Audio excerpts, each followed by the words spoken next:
Are you sick and tired of blowing money on Google, getting mediocre results, having to compete with people that have been there for a very long time and have huge budgets and, happen to not care that they're wasting a whole bunch of money on Google?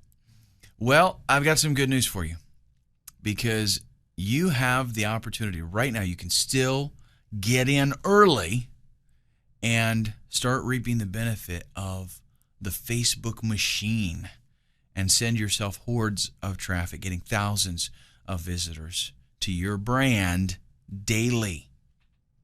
Facebook is probably, one of the strongest entities, at least online, I would say. And it doesn't matter what you're trying to sell. Okay, we all know that the internet is the best place to get more people interested in your business, hands down, right? The internet itself, almost 2 billion users online. Okay, that's crazy. That's an amount of exposure that businesses could have only dreamed of years ago. So the amount of traffic that you can get to your website is limited, really, only by your own dedication and your imagination. And so what I want to do is show you how you can take Facebook and use it as yet another fantastic source of even more traffic. Because I'm going to be honest with you up front here. There is no one single solution to what you should be doing to get your traffic. If you're only utilizing one source of traffic, you're cutting your own throat. Simple as that. You want to get the most traffic that you can, you have to use different aspects, different resources. And Facebook is yet another one of those. So the first thing we got to talk about is, what is Facebook, right? I mean, come on. Hopefully you know what it is. I hope I don't have to tell you what Facebook is. But, everybody uses it, right? But just in case you have not jumped on the bandwagon yet, maybe you happen to have just gotten your first computer last week and you just now found out what Facebook is. Well, we'll go ahead and explain it. It is a social network, and it is actually the largest social network. It allows people to connect and to keep up with each other. They can share pictures, they can share thoughts, they can even play games together. They can send messages back and forth. They can do kind of like a little microblog kind of thing and just update people as far as what they are doing, what they're thinking about. So it's a place for people to socialize. Now, just like with AdWords, Facebook can get you some really good traffic very, very quickly. What you're going to find, though, and this is like the icing on the cake, is that the traffic that Facebook sends you, you are more than likely going to find that it is better targeted and less expensive. Okay, think about what that means for ROI. If you're spending more money on Google and not getting the kind of targeted traffic that you need, and over here on Facebook, you're spending less money but getting more targeted traffic, think about the potential there. I love the fact that when I go to Facebook, because I use it personally, right? Just me as a person. When I go there, Facebook knows me. It knows my interests. It knows things that I talk about, what I'm into, and the ads that I do see are relevant to me. It's awesome. The demographics that they collect at Facebook makes it possible for them to basically give me a custom tailored ad campaign. So I go there, I see things that I care about. How cool is that? Now let's talk about AdWords for just a minute. AdWords did give us instant traffic. Okay, we had a huge potential for sales, and there was a time when, AdWords was like the thing and you could make a lot of money. That's the way it used to be. over the years, AdWords has proven that it really does have some major flaws. As the network has grown, there's been a lot of things come up that really, just cause a lot of problems, make it very difficult. There's a huge network of competition with AdWords. And the pricing there naturally just goes up, right? The more competition there is, the more competitive the pricing has to be, because AdWords works on a bid type platform. So the more people you get there, the more money that is going to be put up to beat out others and get better positioning. So it's become, kind of a headache to me, actually, and I've steered away from it altogether. The question is, can you walk away from the AdWords machine? And if so, how do you do it? Because the fact is, we've got to have traffic. We need to have organic traffic, and we need to have paid traffic. If you're serious about this business, folks, you are going to pay for clicks. That's the bottom line. So how do we get away from the AdWords machine when we need that traffic? Answer, simple. Facebook. It is cheaper right now, much cheaper. The traffic is more targeted, and the user base at Facebook grows every single day. There are a crazy amount of users on Facebook, and their new users are being added all the time. Okay, from some teenager hopping on to grandma and grandpa wanting to keep up with the family. Facebook is growing by leaps and bounds. In the next video, I want to talk to you about some of the reasons why Facebook is so stellar and how you can take advantage of those reasons. All right, let's get down to brass tacks here. Does that saying make any sense, really? I don't know why people say that, but they do. Why is Facebook so awesome? What can it actually do for us? And by all means, why in the world would this social network be able to beat out Google? Well, let's check it out. First off, 500 million users and growing every single day. When I say 500 million, I'm talking about what Facebook considers active users, people that log in basically on a daily basis. Okay, in my network of friends on my Facebook account, I can tell you that by and large, most of them use Facebook on a regular basis. Now, not all of them do. Maybe, just guessing here, I would say maybe half of them use it on a regular basis, the other half just on occasion. We're talking about 500 million users that log in every day, okay, and use Facebook. So the number of actual users, who knows what that might be. It could be anywhere between 750 million to a billion. But a lot of users using Facebook on a regular basis. And by the way, I have no clue how many total users they have signed up, just guessing on my own, based on my own experience. I don't even know if they post actual users. Whenever I see them posting user stats, it's always active users that they consider people, using it regularly. Facebook is a different model than Google. Facebook is all about users. It's not about advertisers. They are wanting, basically because of the nature of what Facebook is, it has to be something where people feel comfortable using it. It has to be something where, in other words, ads are not obtrusive or obstructing. People go to Facebook to use Facebook. Right? They don't, like with Google, they go there to maybe do a search to find something, and maybe they're looking to buy something and they want ads to come up that are relevant to that, obviously. With Facebook, though, they have to be a little more careful because people they're going to Facebook to use the site, to interact with their friends and colleagues. So it's okay to have ads show up. They're not looking for ads, though. They're not looking for products, but having the ads show up, if they're relevant, if they're pertinent to that individual, that's fine, and people don't usually have a problem with that. Now, because of those differences, there is a new book of rules here.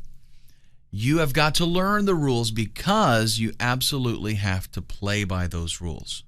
Now, if you if you play the game like Facebook wants you to, the chances of you getting a higher yield on every single dollar that you invest are absolutely fantastic. So we're talking about getting more back, ROI, return on investment, getting more back for everything that you spend. There was a campaign that I used to have on Google that basically for every dollar that I would spend, I would make $1 back. And that was pretty cool with me at the time. I would spend maybe in a month's time, I would spend $1,500. And by the time I did my expenses and advertising costs and, pulled that away from sales, I was making $1,500. So 100% ROI. Absolutely fine. Well, with Facebook, you're looking at spending less and getting more actual sales because the traffic that you're getting, much more targeted traffic. Now, what you got to do is, I know you have probably tried AdWords, but forget everything that you know about traditional pay-per-click, especially Google's pay-per-click model. You might be tempted to think that, I've done AdWords, so I'll just apply everything that I know to Facebook, and boom, away I go. Well, what's going to more likely than that, it's just not the same game. The tricks that you used on AdWords, good chance it's not going to work on Facebook. And there are things that you're allowed to do on AdWords that you're not allowed to do on Facebook. Just point blank. Because again, it's focused around the user. It's a social network. So they have to make sure that everybody's playing fair. They have to make sure that their credibility isn't questioned, right? What I'm going to be showing you in this course is how to make powerful Facebook ads. Ads that are going to, get users' attention, that's going to pull them in, make them want to click the ad and come check out your site. Now, I will mention from time to time some of the free and organic traffic that Facebook allows us to cultivate, but we're focusing on doing some paid advertising here because that is where there is a lot of power on Facebook. Now, the Facebook rules, which we will be dealing with fairly extensively, are very, very serious. You mess up and you get banned. And they've done that a lot. They've done it many, many times, and it won't hurt their feelings one bit to do it again. Okay, so we're going to be spending a good amount of time on the do's and don'ts kind of stuff with Facebook. I want to keep you, ahead of the game so that you stay in Facebook's good favor. One of the things that we're going to be looking at is your landing page. It's important with Google AdWords, and it's even possibly more so important with Facebook. They're actually going to monitor your landing page, and if you break any of the rules, you're out of there. Sayonara, adios, hasta la vista. So very, very, very important that we know the rules and that we don't, like with some things, and I confess, there have been campaigns that I have launched where I know what the rules are, okay? And maybe I will set everything up to pass the test, and after I get the approval and everything's good, I might go back and do a little bit of changing.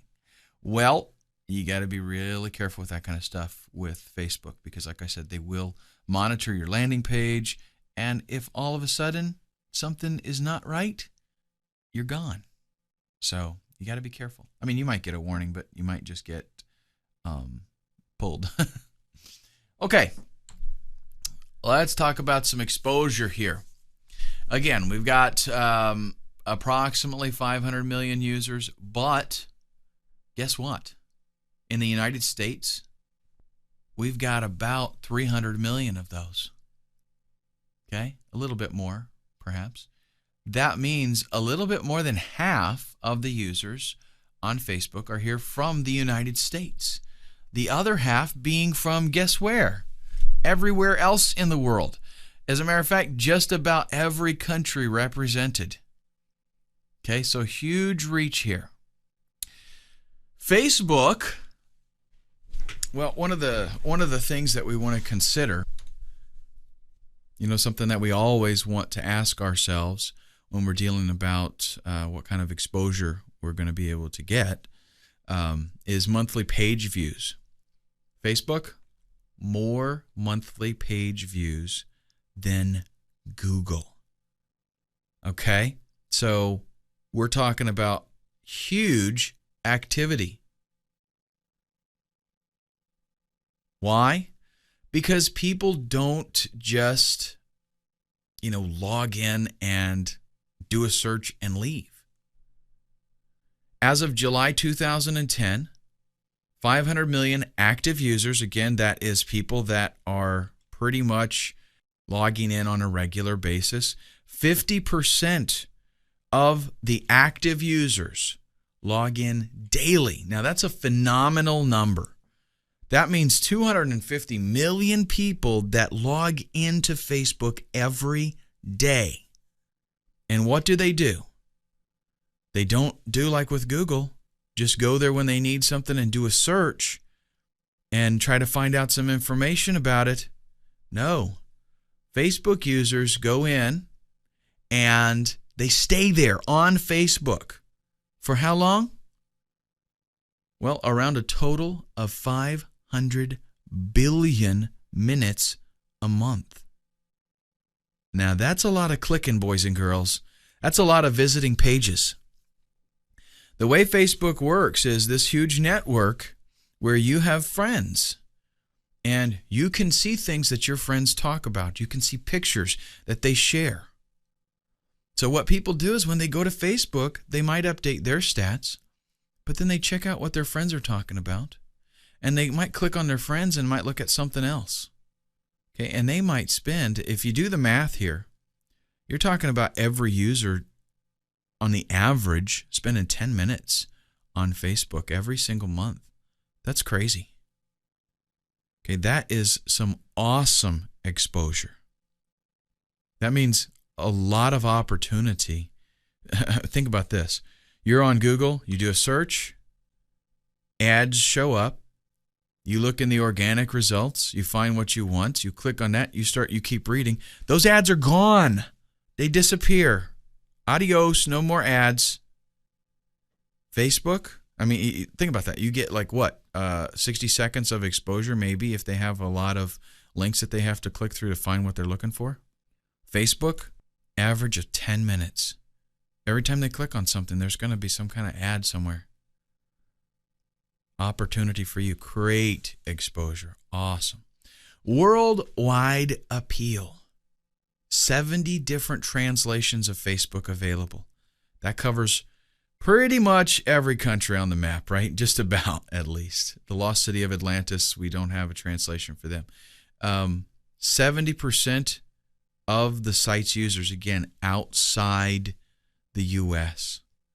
So you can actually target specific countries if you want to, or you can reach everybody. Totally up to you. And one of the things that makes Facebook so crazy powerful is the potential to cause something to go viral. What in the world does viral mean?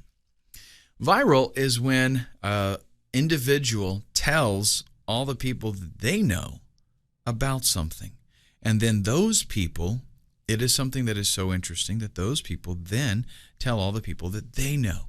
And you can see that we've got an exponential growth here that is absolutely phenomenal. Because it could start out with me seeing something and going, wow, that's cool. And then I tell my buddies about it. Maybe I've got 500 friends on Facebook. of those 500 friends, maybe 50 of them want to tell other people about it, and they've all got 3, 4, 500 friends. Okay, you can see what happens there. Something goes viral very, very quickly. This is how videos on YouTube go from being posted and having no views to having 1 million views in a very, very short amount of time, because it goes viral. People spread that video to their friends, and their friends do the same thing. Now, Facebook has a lot of features that allow the potential for viral activity. For example, the actions that you do are known to your friends. So in Facebook, maybe you do a quiz, or maybe you play a game, or maybe you comment on something. That shows up to all of your friends. So they see what you're doing. If you talk about a website, they all see that. If you play some game, right, they're going to see that if it's a Facebook game. Well, it also has the feature called like. And basically, comments, pictures, ads even, all have this like feature where you can go there and you can say, hey, I like that. And you just click like. And it kind of keeps stats. Well, so let's say your friend likes something, you'll see that. And you'll check it out. Why does Johnny like that? So you check it out and you're like, yeah, I like that too. And you like it. You click the like link on there. Well, the more people do that, that thing can go viral very crazy, because let's say you discover something like your own awesome product that you're trying to promote, and you like it, right? Your 500 friends, they all see that you like this thing. And they're like, wow, I wonder what's up with that. And so they check it out. Some of them like it. Whoa. Now the friends that they have see that they liked it, and they check it out. And it starts to fan out from there exponentially and goes viral. It's a pretty powerful concept, something that you should not underestimate. One of the things about this like thing is that it's perceived kind of like a personal recommendation from somebody, right? And that kind of word of mouth is the best advertising that you could ask for. So if a friend says, hey, I like this product, other people, it's kind of like they're being told personally, hey, Jerry likes that. Jerry thinks this is a good product. I'm going to check it out. So this is a very, very powerful feature. And again, what we're talking about here is, why is Facebook such an excellent source? These are things that Google does not offer. And what's so funny is even an ad can be liked. So somebody could see one of your ads and like it. What happens? Instant exposure to all of their friends. Now, Facebook targeting. This is something that I perceive as probably one of the greatest benefits of Facebook. And I'm not sure, if they intended to do this from a long time ago. I assume so. The guy that started Facebook. Did you see that movie, Social Network? That was actually a pretty cool movie. I liked it. And from that aspect, it wasn't so much, early on, I don't think it was a thinking of, let's create this site so we can, get rich and make a lot of money. But at some point, when it started to grow so quickly, somebody said, hey, you know what? There is something here, and we could clean house with this at some point. Well, I don't know if they started this with that in mind, but Facebook collects a lot of information about its users, and it basically has to. Okay, like their age, their gender, hobbies and interests that they have. And it's not that you absolutely have to fill out all this information, but for the most part, people want to, because They want to find other people with similar interests. They like to talk about movies that their favorite movie. They like to talk about what kind of activities they're into. And in doing that, Facebook is collecting demographics that are extremely powerful. Not only does it allow us to focus in on the right user, if I got a product that does not appeal to females, why in the world would I want to pay Google for ads, when it's going to be a woman possibly doing the search? I want to be able to say, hey, this has got to go to men, right? And with Google, they have some limited demographics, but they have no idea who's using the computer, okay? Facebook does. Facebook knows what most of its users are interested in. What that does is help prevent clicks that just, don't jive up. A lot of times people on Google are clicking ads that if you only knew a little more about the person, you would know your ad's not even going to, it's not going to be something, the product itself is not going to be of interest to them. Maybe the ad did get their attention and got them to click, but the product itself not going to work, right? Well, with Facebook, they have targeting in place that allows the user to have the best experience possible. It gives them ads that they're going to be interested in. And honestly, if you look at it from the user standpoint, that's the best situation. When I use Facebook, and even let's say that I'm not on Facebook. Let's say I'm on a news site, right? How many times do you go to a news site or a tech site and there are ads on there that you're like, that is so not relevant. I couldn't care less. Okay, that's because they have no way of knowing who you are. So they basically have to get that exposure out there and try to appeal to you. What happens with magazines? Typically, a magazine has a theme. And with that theme, they know what kind of person is reading the magazine. So who advertises there? People that know this is my demographic. This is the user that is interested in my product. And they advertise. You do not see, a guitar advertised in a monster truck magazine. Just doesn't happen. You don't see $4,000 bicycles advertised in, something like Car Week or whatever. They know that that's a waste of money. Unfortunately, in a lot of advertising situations, that's exactly what people have to do, is waste money, because they don't really know if that user is going to be interested in that particular product. They're hoping maybe based on keywords that the person reading that article would be interested in this product, but a lot of times you'll go to a site and they'll have the same ads on the whole entire site, even for different topics.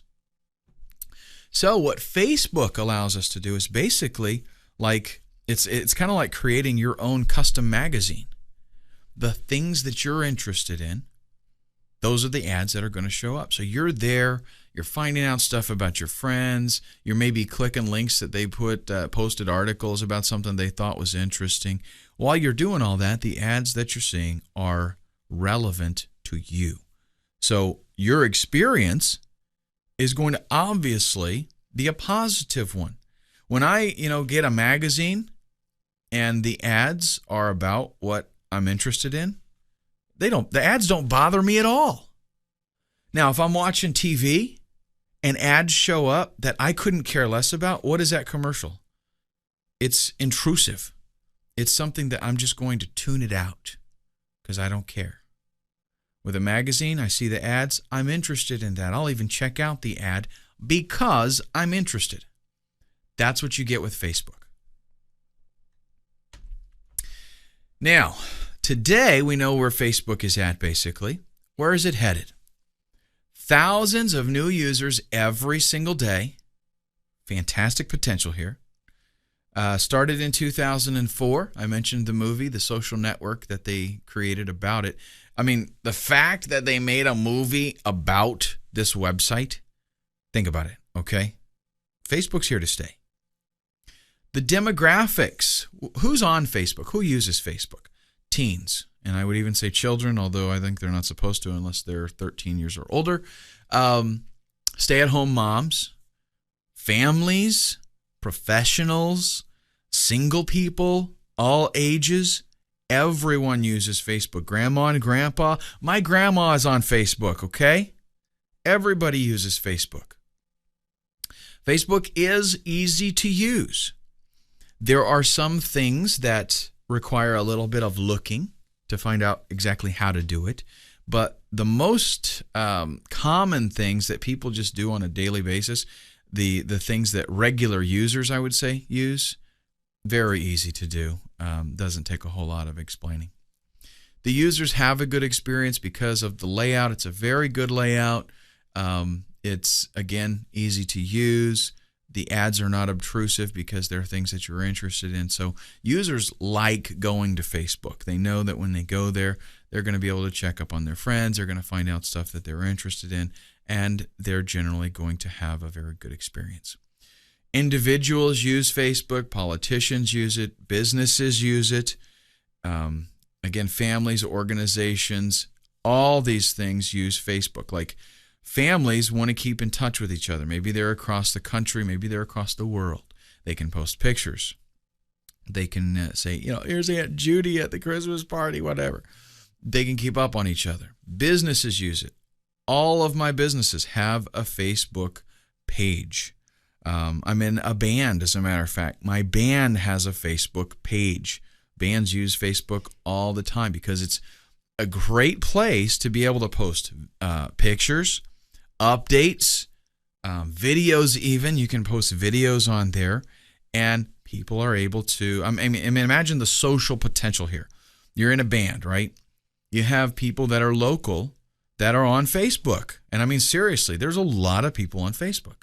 Even I live in a relatively small community, and on there's a large number of people here in this area, and I'm talking, I think there's between 20 and 30,000 people in the town here, and there's a lot of people that use Facebook. You'll have local bands that have hundreds of friends.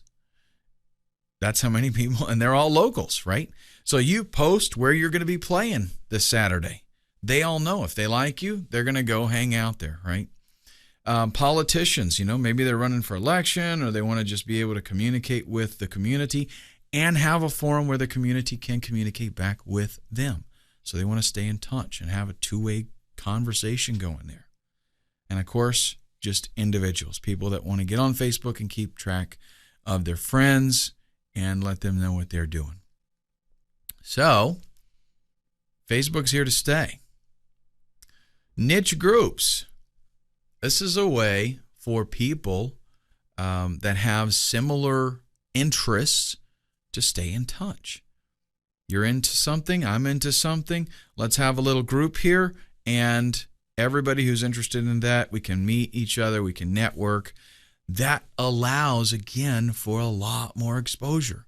All of a sudden, your friend Joey, that is on your friends list on Facebook, he joins some niche group, and now people in that niche group, they friend him. And wow, now they see that he likes something on your Facebook profile. Instant exposure to that whole entire group. Okay? It's killer potential here, folks. Applications. Facebook has a ton of free games. Now, I personally do not play the games because I don't have time to play those games. And I'm always getting requests from family and friends. They want to do some game or something with me. And I generally just don't do it. But a lot of people do. A whole lot of people do. And for the most part, man, there is probably an app for just about everything on Facebook. But it is a great way for people to spend some time with each other and have some fun. Media sharing. Super easy to share photos and videos. They made it really streamlined. And like I said, even grandma can post on Facebook. It's that easy. Custom privacy and behavior settings. This is a nice feature that allows you to, let's say that you did something on Facebook that you do not want all your friends to know about. Immediately after you do it, you will see that it is updated on your profile. And since you're logged into your profile, you can easily click a little X there and delete it, and bam, it's gone, and your friends don't know about it. So if you did something that you're like, oh, I wish I wouldn't have done that, and you don't want it on everybody being updated, you can go in there and get rid of it. You can also elect to not share certain types of information by default.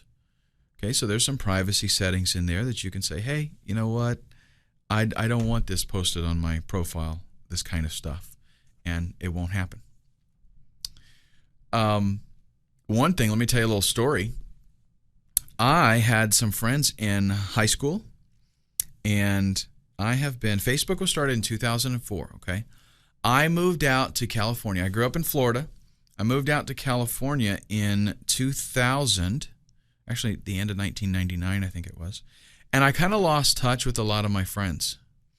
Well, 2004 came along, there's Facebook, started to grow, and believe it or not, I have been using Facebook for maybe a couple of years now, and this is 2011. So I signed up for it years ago, but I didn't really actively do anything with it.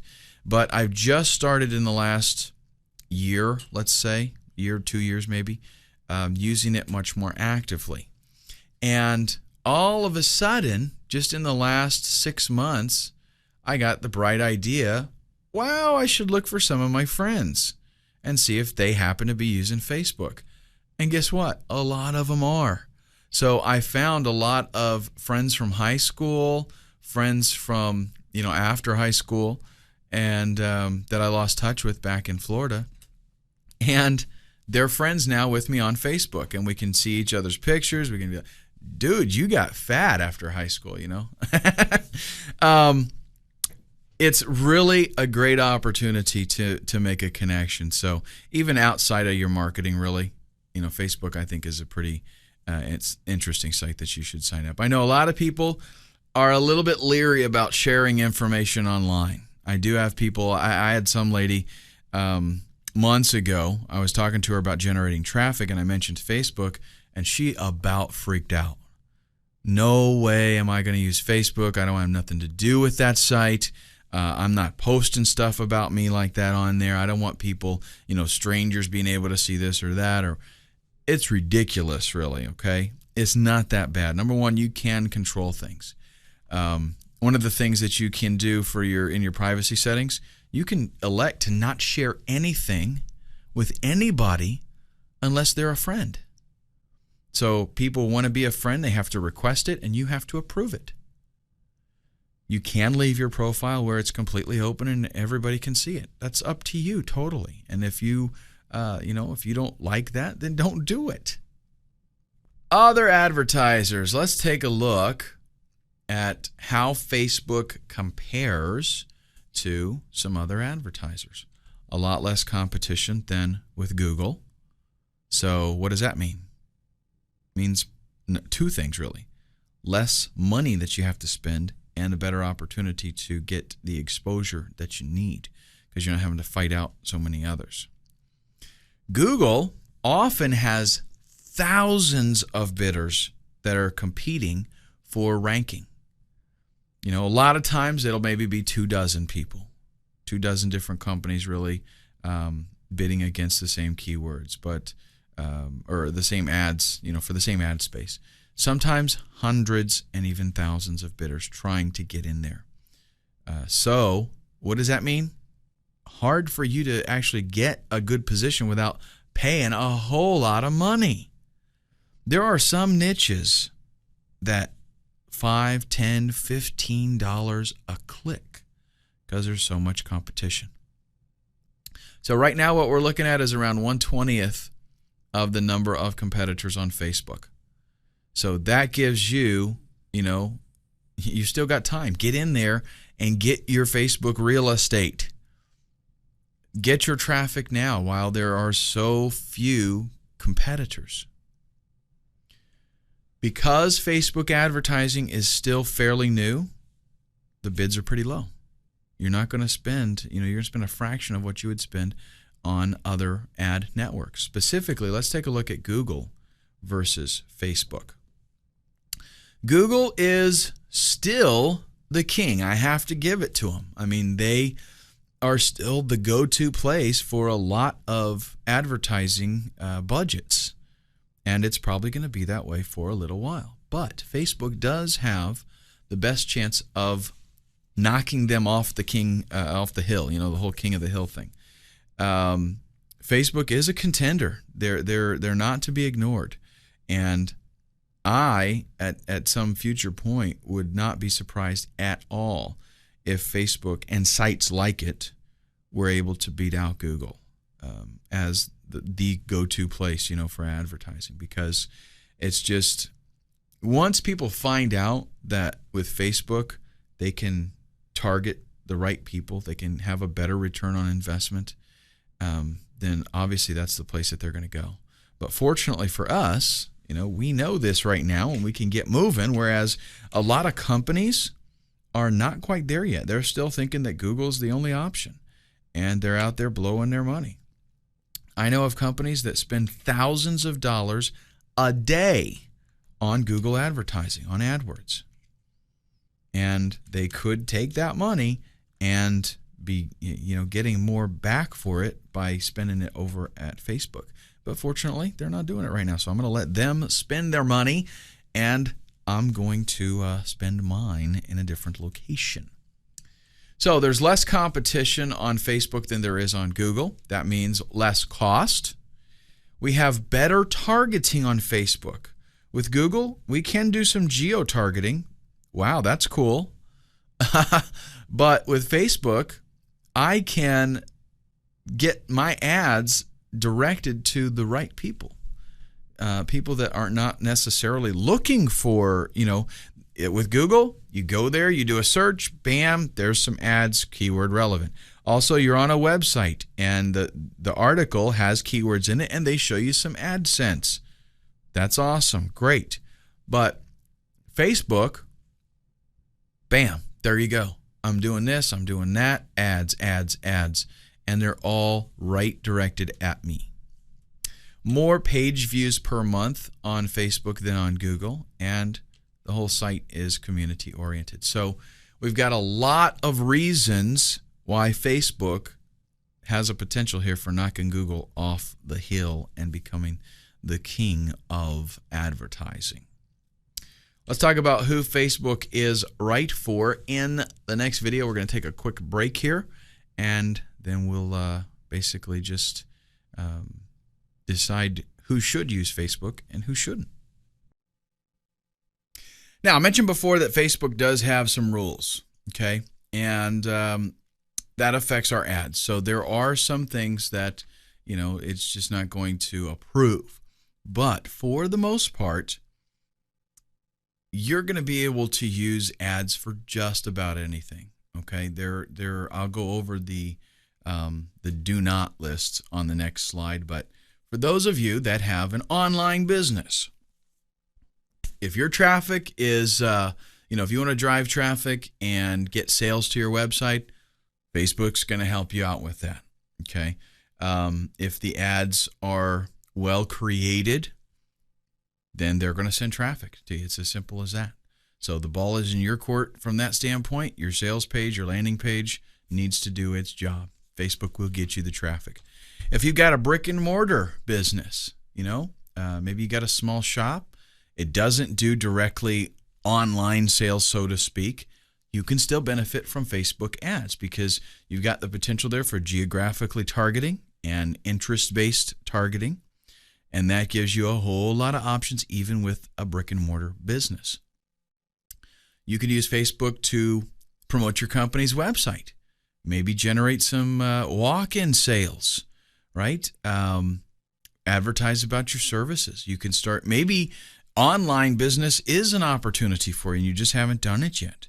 Maybe what you sell is, you got the brick and mortar shop and you sell products that you could market online, but you haven't expanded to that. Maybe this is an opportunity for you to kind of catapult yourself up to that level. Affiliate marketers, you're going to like this. Facebook is very friendly to affiliate marketers. Google, But as long as the products that you're pushing fall within Facebook's little box that it puts products in, there's no problems. Okay, you can promote products and services. And really, as an affiliate, Facebook is ideal because you can, get yourself into a lot of niches. You can have products that are in a variety of niches. Organizations. Maybe you want to talk about your mission, causes, and maybe you're doing a fundraiser, stuff like that. This is a great place because, again, it's community oriented. If you're you raise money for breast cancer, right, and you have a breast cancer awareness Facebook page, people that have had some kind of experience with that, maybe they've had cancer themselves, maybe their mother died or something from that, and they're interested in that and they want to help and support it. You can get a lot of friends that way, and then when you do have that fundraiser, bam, you talk about it. All your friends are there, they see it, they talk about it to their friends, and it grows out. And can become viral. Politicians.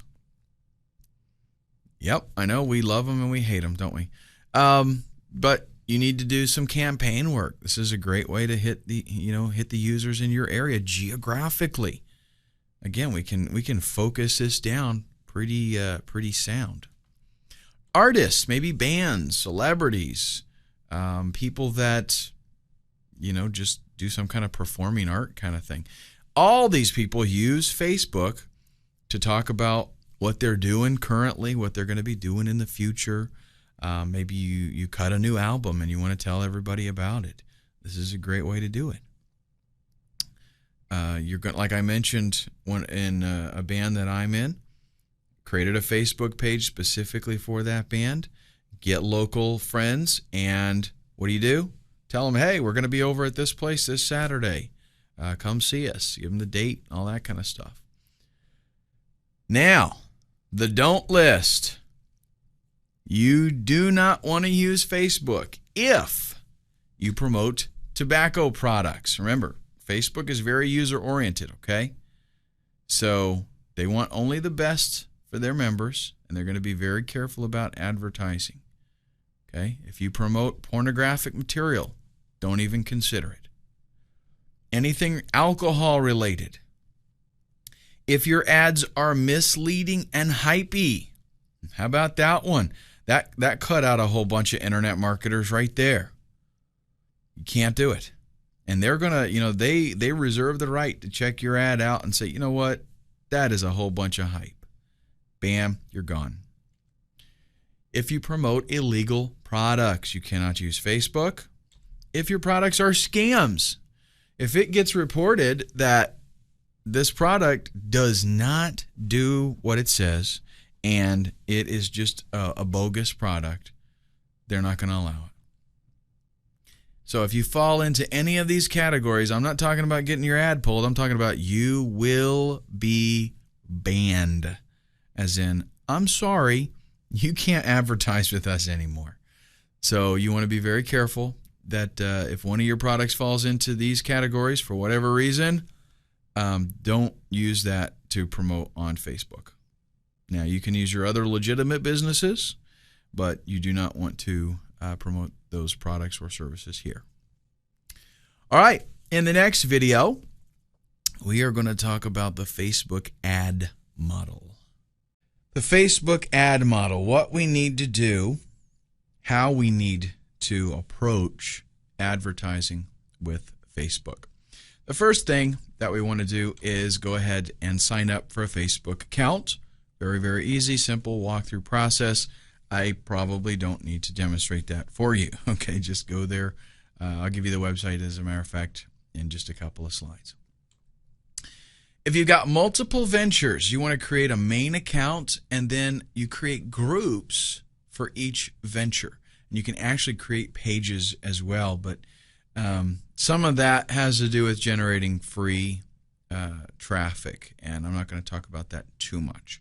But there are a lot of potential avenues that we can go down to get free traffic from Facebook as well.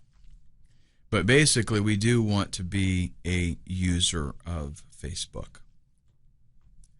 If you have only one business, you can create an individual account, or you can create a business page if you want to. You can also create an individual account and create multiple business pages.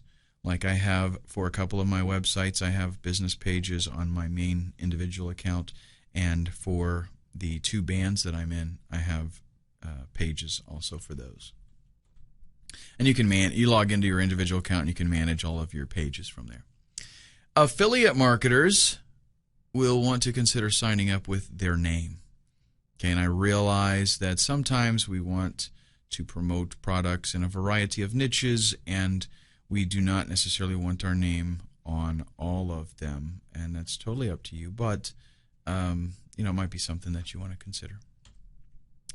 After you sign up, you will want to go in and update your profile, upload some pictures. Basically, as within any community-oriented social site, you want to really use it. You don't just go there and not fill out any of the profile info, because then when people are checking up on you, they're going to be like, okay, this is not a real person, it's a marketer. Once your account is ready and set up, you want to start inviting friends and associates. And you can do that through a very, very handy little feature within Facebook that will actually use your address book, email address book, and try to find people that you know. Or you can do little searches and find people and see if you can get them to friend you. Now, as you're doing all of this, I've mentioned briefly already, you will generate free traffic, okay, in addition to your paid campaigns. So just by having the account and getting friends and filling out your profile, you will get people that are interested in you, and they will get you traffic. What happens that I notice, I have a few marketing buddies on my Facebook account, and I will get people friend me because they were on their list, and when maybe they said something about me or they liked something that I posted, and I'll go in there also and I'll comment on their stuff. I'll post on their profile and I'll comment on their wall and stuff like that. And their friends see that stuff, and so they check me out, and then they want to friend me. So, of course, then when they come to my site, or my profile page, my wall, they are going to see some products that I have, and again, that's going to give you organic traffic. Now, we want to, when we get started with our advertising campaign, we're going to go to facebook.com/advertising. And then we click Create an Ad, and there's 3 easy steps to designing your ad. You want to put in your URL. Where do you want these people to go when they click on it? Create a title. This would be kind of like a catchy headline kind of thing. Understand that Google's ads are keyword oriented, right? Well, guess what? Facebook ads, they don't need that. If, though, let's say you do want to create a headline that states what it is, okay? You got to be honest about it, okay? You don't just do something just to get their attention and make them click on it. You've got to create a headline that does state what it is about, okay? But at the same time, you do want to draw their attention, okay? And that's something that we will talk a little bit about later. But the next step is the body text. That is the real essence of the ad. It's going to tell them a little bit more about what it is that you're selling. What are you trying to offer them? So obviously there you want to relate a benefit to them. You're only going to get 135 characters. So you've got to really put in, some good stuff. And then an image. How awesome is that? This is optional. You don't have to do it, but I recommend it if you want to get people's attention. If you've got maybe a picture of your product or something that maybe it's a service that you're offering and this would be complementary to that, it's well worth the effort. You want to get that picture in there because, like I said, it does help get their attention. When we start our campaign, this is the next step. We are going to, and probably the most important step, this is where we select from the hundreds of millions of users who it is that we want to target. Again, you can drill down. Google uses keywords, right? Facebook uses a whole bunch of different information that allows us to be very precise. We've got graphical or geographical location. So you can, drill right down into where somebody lives if you choose. You can say, I want to pick this area right here. You can target everywhere. You can target countries. You can be specific on states and provinces. You can even do specific cities. Okay, so that makes Facebook essential. And it makes it essential to everyone because as that brick and mortar owner, okay, I can target people in my city. If I got people that I want them to walk in the door, bam, I got them. If I'm offering something that people can download and it doesn't matter where they are, then I have the potential to reach those people easily. We can do demographics. You can target specific age groups. You can target specific genders.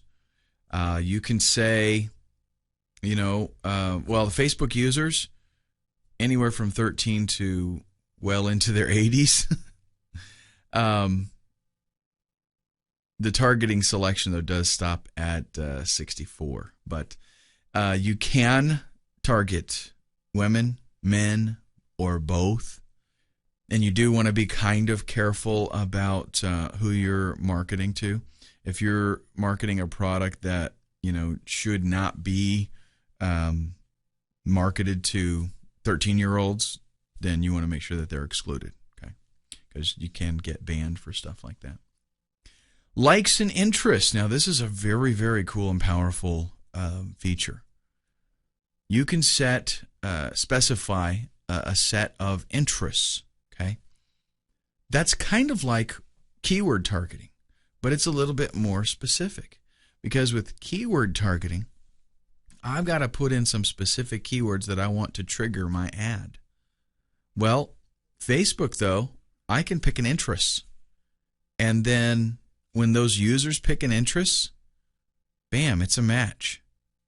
So that's something that Facebook says, oh, these people, they want to hear more about that, so show them those ads.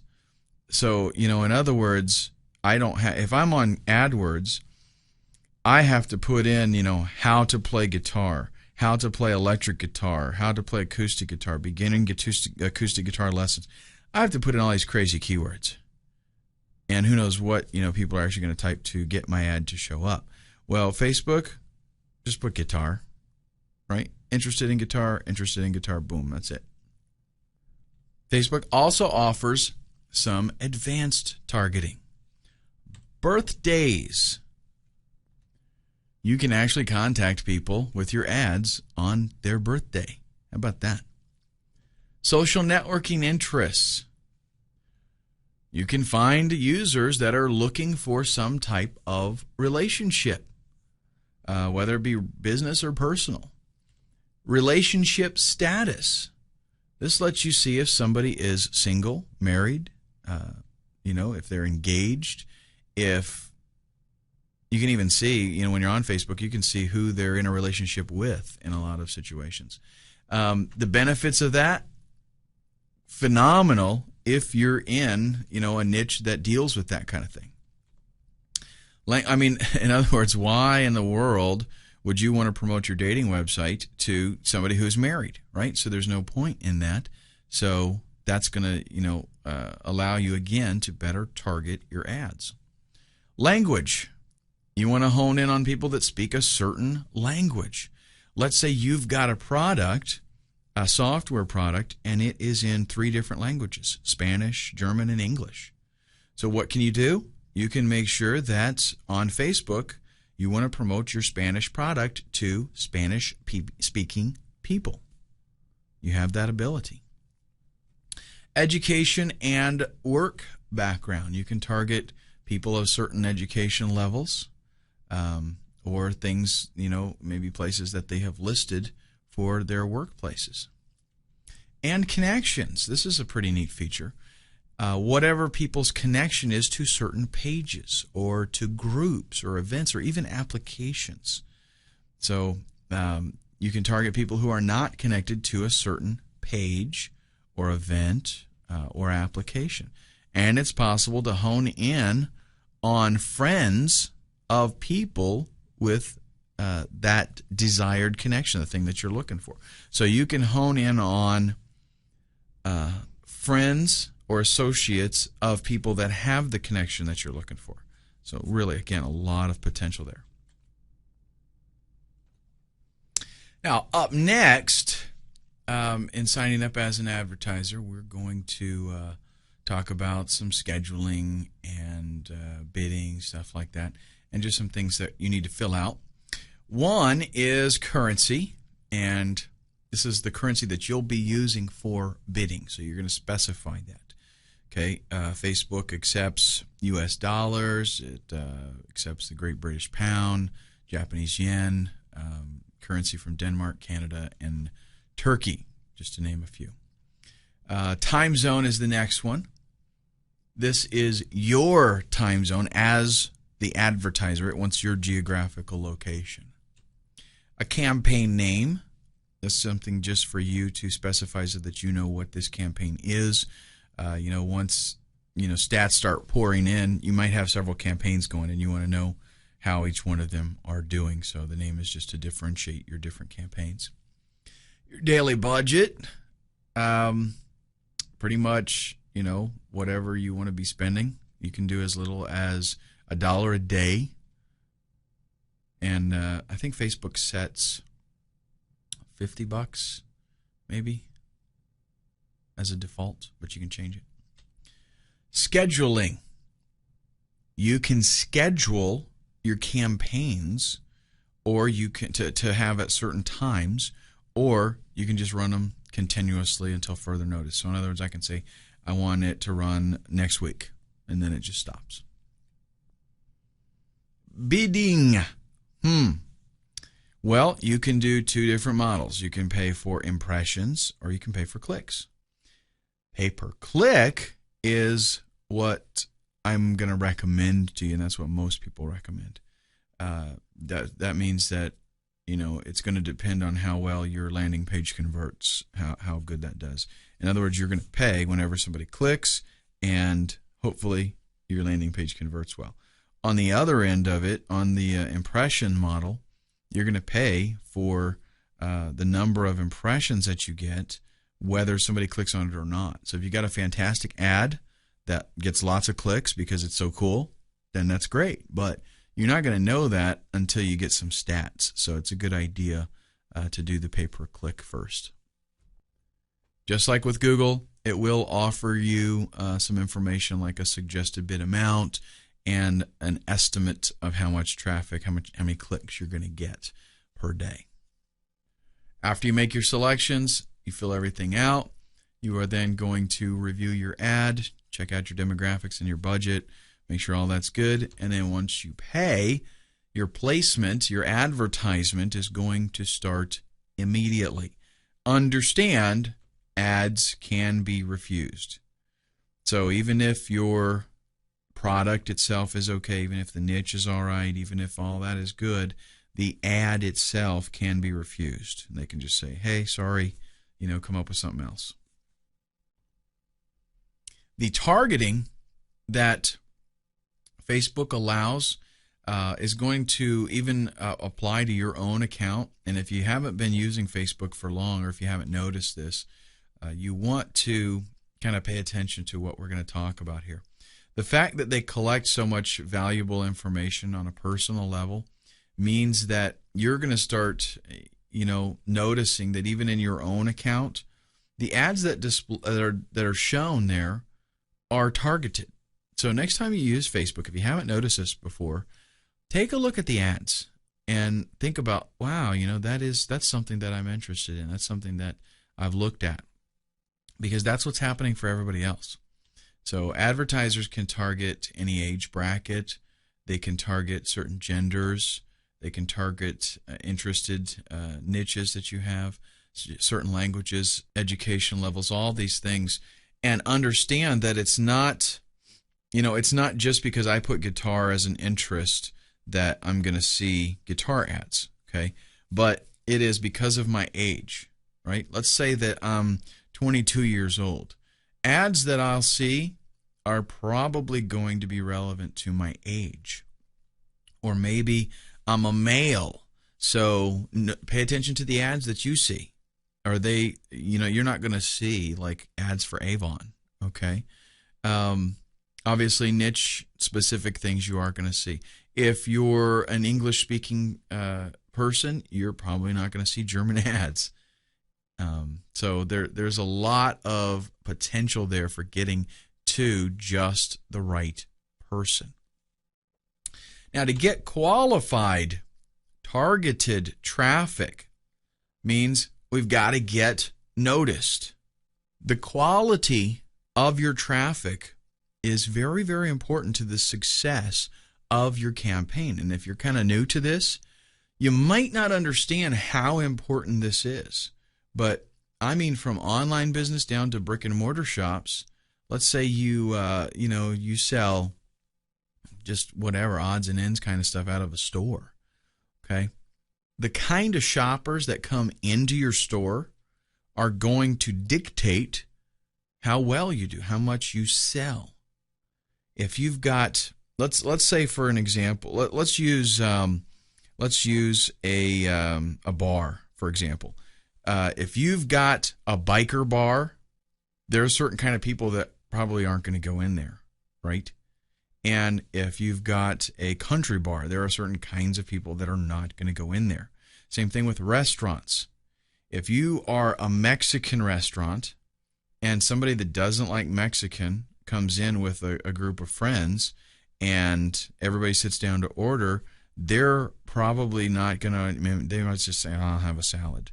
Okay, it's going to reflect your business. Getting the right kind of person in your doors is very, very important, online and offline. Google tries to do this with keywords. Facebook does it with personal information that they have collected. So, getting your ad noticed, well, maybe they don't necessarily click on your ad, but just the fact that this is something that is probably going to be of interest to them will more than likely mean that they're going to at least read it. And I notice this myself, that when I'm looking at some site, whatever the site is, if there's an ad for something that I'm interested in, I will at least notice it. If I see a guitar on there, I'll at least read the ad because it's something that I'm interested in. So getting noticed is a little bit easier to do with a site like Facebook, where we can know I'm promoting something here that this individual that's looking at my ad is interested in. We need to get more clicks, because the more traffic we get, the more sales we're going to make. Getting our ad in front of people that are interested and getting more clicks means higher ROI, higher return on investment. And this is what everybody wants. They want to spend less and make more. Since the people that are seeing your ad, they're on Facebook, since they are already in a category of being interested in the product or service that you're offering, then there's a greater opportunity that they're going to check it out. And how do they do that? They click on the ad and they come to your landing page. Once they get there, they're going to be much more likely to buy what it is that you're selling because they're interested in it. We already know that they're interested in it. That's why they even saw the ad, and that is why they clicked on it. So the likelihood that they're going to make a purchase, pretty good. This is what we're talking about when we talk about qualified traffic, when we talk about high quality traffic. The people that make money spamming, they don't make as much as they would if they were able to have an email list of people that they know are interested in what they're selling. What they try to do is try to get people to come to a website. They mass mail people, and it's illegal, right? It's bad. Everybody hates it.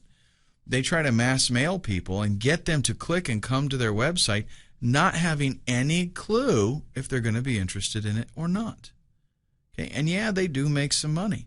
But if I send out 100,000 emails to people randomly, okay, and they come and click and come to my website, who knows how many of them are going to be actually interested? I might make 100 sales.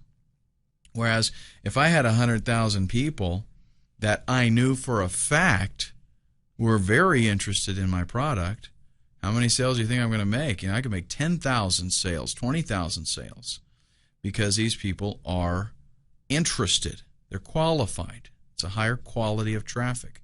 And everybody knows, it's better to have qualified traffic than just numbers. From a strictly business standpoint here, there's a couple of things that I want to go over because you might be inclined to think, if you haven't done a lot of advertising before, or if you've just tried to do the AdWords thing and you didn't really put a lot of thought into it, you probably had pretty mediocre results, and that's probably what you're going to get on Facebook if you don't step back and really think about this, okay? So it's not that just because it's going to cost you less and the ads are going to be targeted better, that doesn't mean every ad that you create is going to be an instant success and make you tons of money. You could flop it if you just approach it from, man, I need an ad, and throw something up there and get going with it. Okay, you want to do this really well, you want to make a lot of money, you need to take a little bit of time and construct your ad appropriately. And, everything else that's in the whole sales funnel, your landing page and all that. Let's talk about, first off, what kinds of achievements, what kind of results are you expecting to get? One of the things that you need to think about, really when you're ready to launch any kind of advertising campaign, especially on Facebook, though, you want to have some goals set. You want to have some, things that you have written down, defined parameters, if you want to call it, something that you can measure or gauge your results by. Because if you just go in there shooting blindly, you don't know, wow, I had a good campaign, or this is a bad campaign, or anything like that. You want to set something in there before you ever even start, and you need to set something very realistic, and you need to have it down in writing, basically. Like, for example, I want to get a conversion rate of 1.5%. Okay, every 100 people that see my ad, I want to get at least 1.5 clicks. That way you have something to try to attain, and you've got something to measure, so that when you make a change later on, you'll be able to see, okay, I made this better now than the last one. So, what is the purpose of your campaign in the first place? And I know you're thinking, man, dude, the purpose is that I make money. No, okay, that's not it. You have to be much more specific. You have to think about what it is that you're specifically trying to get and trying to get people to do. What's the purpose of your ad? Write that down. Is the purpose to get them to support my campaign? If I'm a politician or something, is the purpose to get them to just join my newsletter? Is the purpose to make a sale? I mean, think about this for a minute. If let's say you've got a landing page with an opt-in box, and then you've got a sales page. And what you want to do is send traffic to the landing page, and then you want to send them after they opt in to the sales page. Well, on the landing page, you're not trying to sell the product. On the landing page, you want to sell that opt-in. So if that's the real desired result on the landing page, then your ad needs to be tailored to that. Your ad does not try to sell the product either. Your ad needs to sell that opt-in, kind of like a pre-sell. So your ad would get them to click, and they come to that page where they have the opportunity to opt in, and everything is focused on get the opt-in. Then after they opt in, then you start marketing to them and try to sell them the product. But the point is, you have to have a clear understanding of what is the purpose of this campaign. What am I trying to get? What are the results that I want also? If I want to get 100 new people to opt in every single day, or do I want to get 1,000 people to sign up for my newsletter every week? Okay, but either way, you got to set realistic expectations. What do you think you can really attain? And let's see what it's going to take to attain that. And then you have something, again, that you can measure by. I set this way too high, I never got even close, or man, I blew that out of the water, I doubled my expectations. You need to have a good understanding of what your budget is. How much money are you going to be able to spend in order to get the results that you are looking for, what you expected? Let's say, I want 1,000 new opt-ins this month. Okay. Am I going to be, you kind of get an idea of, let's say that my conversion is 1.5%, and I want to get 1,000. So how many people am I going to have to show that ad to? And how many people from that are going to actually opt in? The number that I'm going to need, how much money am I going to have to spend in order to make that happen? You have to think about this kind of stuff. You got to think about it ahead of time. If I say, man, I want to get 1,000 new opt-ins this month, and I don't think about what is it going to cost to make that happen. If I don't have that money, then that's an unrealistic expectation, and I don't want to do that because I'm going to fall short. Some things that you need to think about. Remember that Facebook is pretty picky about its advertisers, okay, and the things that are going to show up there. You want to make sure you get the results, that you're looking for.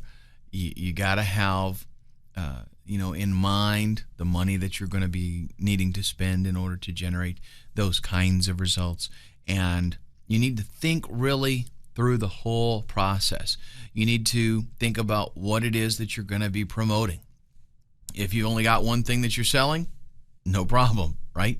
But if you're an online marketer or you're an affiliate marketer or something, you've got a variety of things that you're going to be promoting. You might want to, pick some bestsellers, things that go over really well. Maybe you're going to launch a campaign that has some new products that you want to start promoting, things like that. So the thing is, you need to understand very clearly in your mind what it is that you're going to be promoting. And, you don't just approach it blindly and say, I need to use Facebook for advertising and I need to promote something. No. Get something picked so that this is what I'm going to do. Maybe you want to use multiple ads. This is something you should definitely think about. You could, technically create a campaign that had different ad variations, and that will allow you to try some different tactics, try some different kinds of ads and see what works and what doesn't work.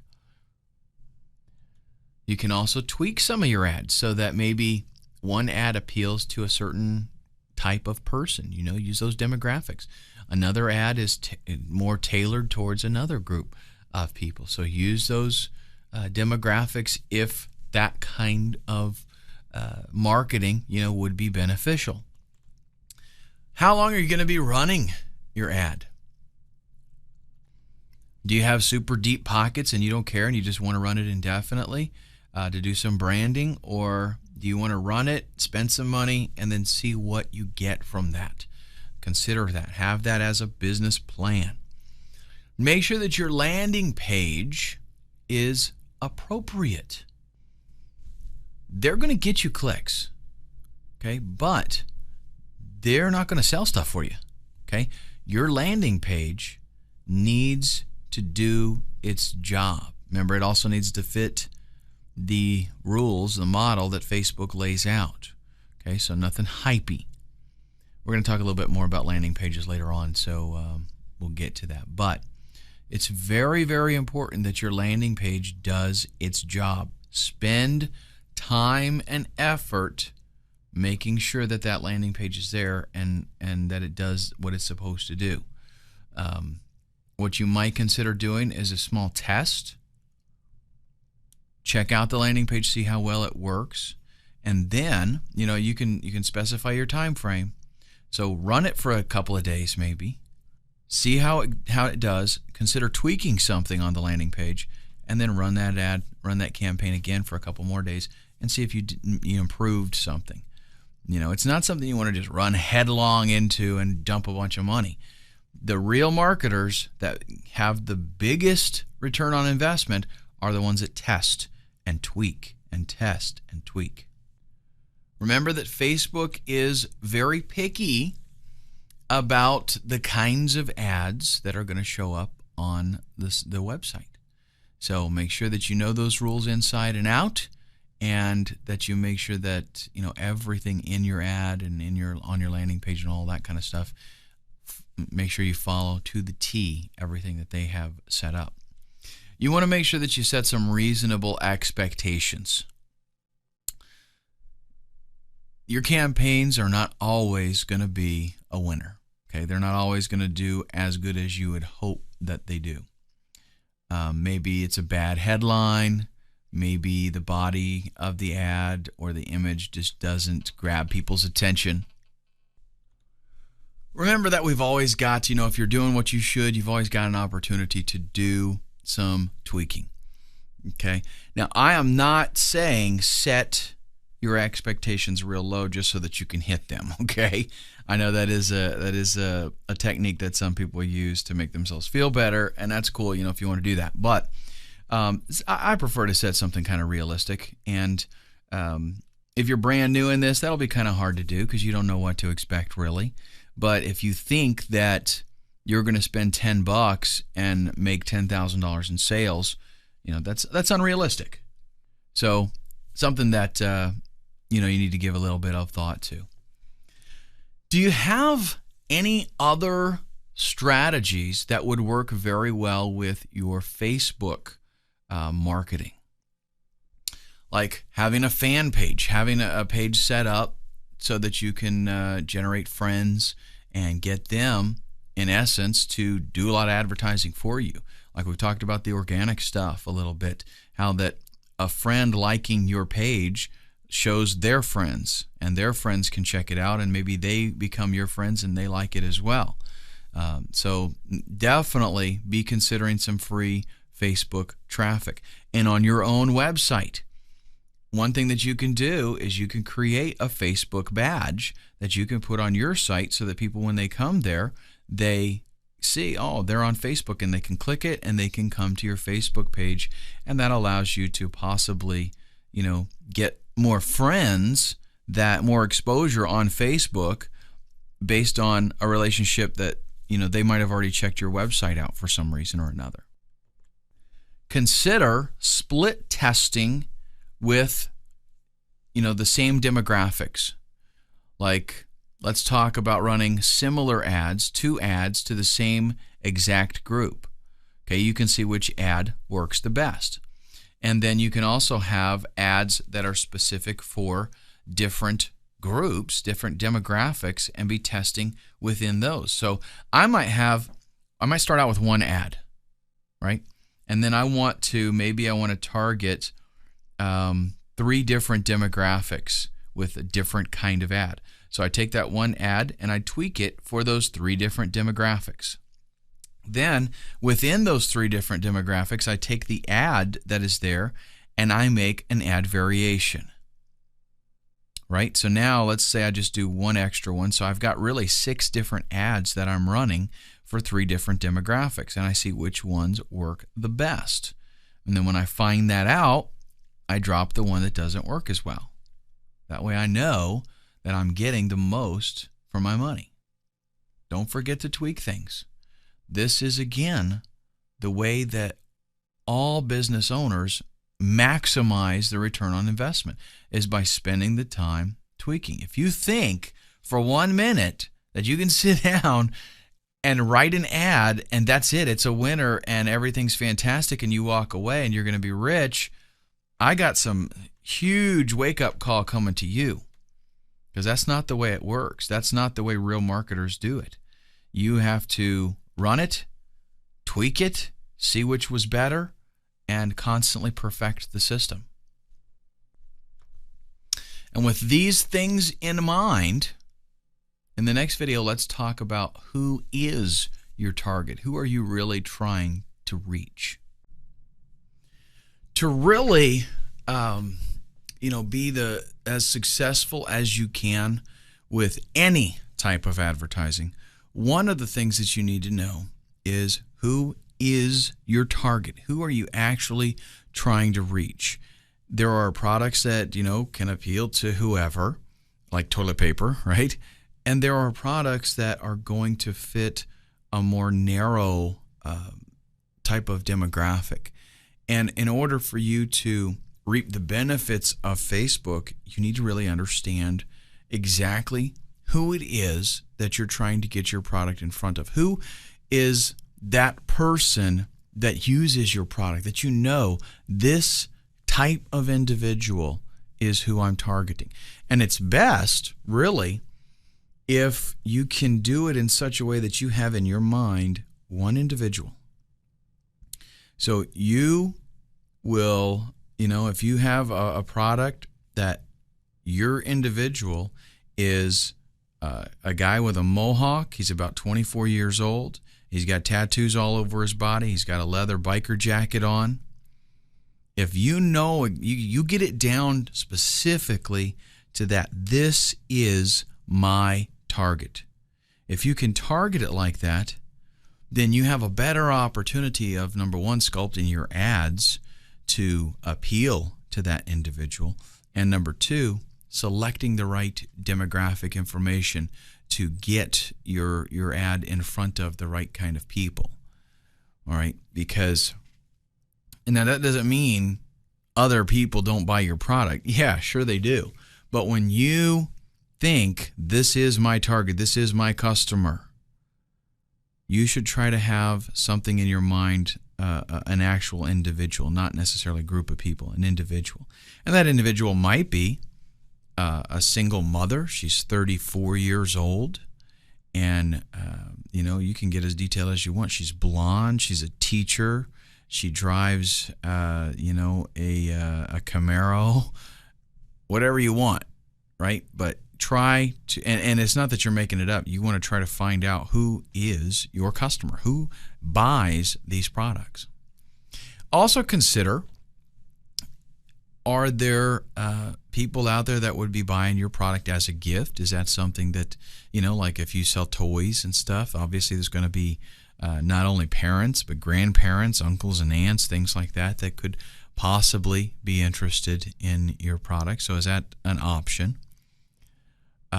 Are you a brick and mortar store? Do you want to do some geographical targeting? Is the product or service that you have available something that could appeal to everyone globally, or is it something where you need to narrow it down?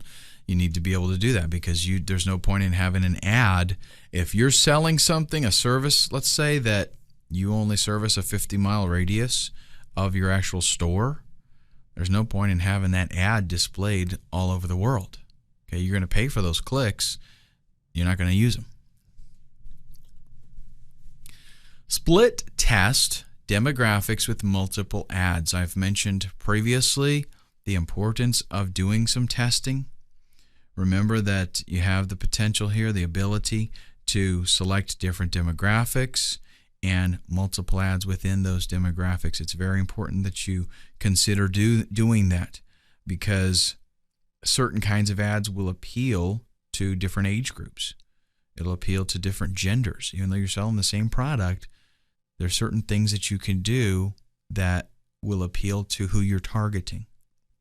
So make sure you take advantage of that. You have to have a good understanding, a clear definition of what your market is, who your market is, before you sit down to try to create your ads. It's going to help you focus on, what type of action you're trying to get. It's going to help you make a connection with them. Yeah, this is why it's so important to sit down and do this planning prior to just making an ad. Who am I appealing to? What am I trying to get out of them? What's my desired action? These things are very, very important so that when you sculpt that ad, it matches up even better. And, of course, we're still going to be tweaking the ad. But imagine if you don't sit down and think about this stuff. You don't sit down and consider who it is that you're targeting, and you just create an ad. It's not going to be very effective. Let's talk about budget. We want to go over a little bit of what it takes to get, your ad displayed, because we kind of have to try to factor things in with what it is that we're going to actually be paying. What's actually going on behind the scenes is you're bidding on what you would be willing to pay to get your ad displayed in a certain scenario. Okay, let's say demographics match, all that kind of stuff, and this is where I want to show up, right? Now, there's going to be other people that also want to show up there. So what happens is you put in your bid, and you're either going to do the pay-per-click kind of model where you're paying per click, or you're going to do the CPM model, which is per 1,000 impressions. So if you just want to get your ad displayed, no matter how many clicks, 1,000 impressions, you pay a certain amount of money. Obviously, you don't know how many clicks, necessarily you're going to receive. You might get a lot, you might get less, and you pay the same amount. With the pay-per-click model, you're going to pay just when you get a click. So what happens is when a viewer comes to a page to load it, Facebook goes out and it sees who all wants to advertise on that page. And this happens super duper fast, right? And it checks out the amounts, the bid amounts, and the highest bidder is, in a nutshell, the highest bidder is going to win. There's some other factors that we're going to talk about here, but for the most part, the higher bidder, let's say, is going to win. You don't, though, necessarily pay your high bid amount. Let's say you bid 30 cents on something. Somebody else bid 20 cents on something. You're going to pay less than 30 cents because it's going to just bump you up to whatever it takes to beat out the other guy that was bidding 20 cents. Okay, so it doesn't automatically bump you up to your 30 cents. It just does whatever it needs to do to win. Okay. Well, one of the factors that it's going to take into account, though, in addition to that, is past performance. Because it's not just about money.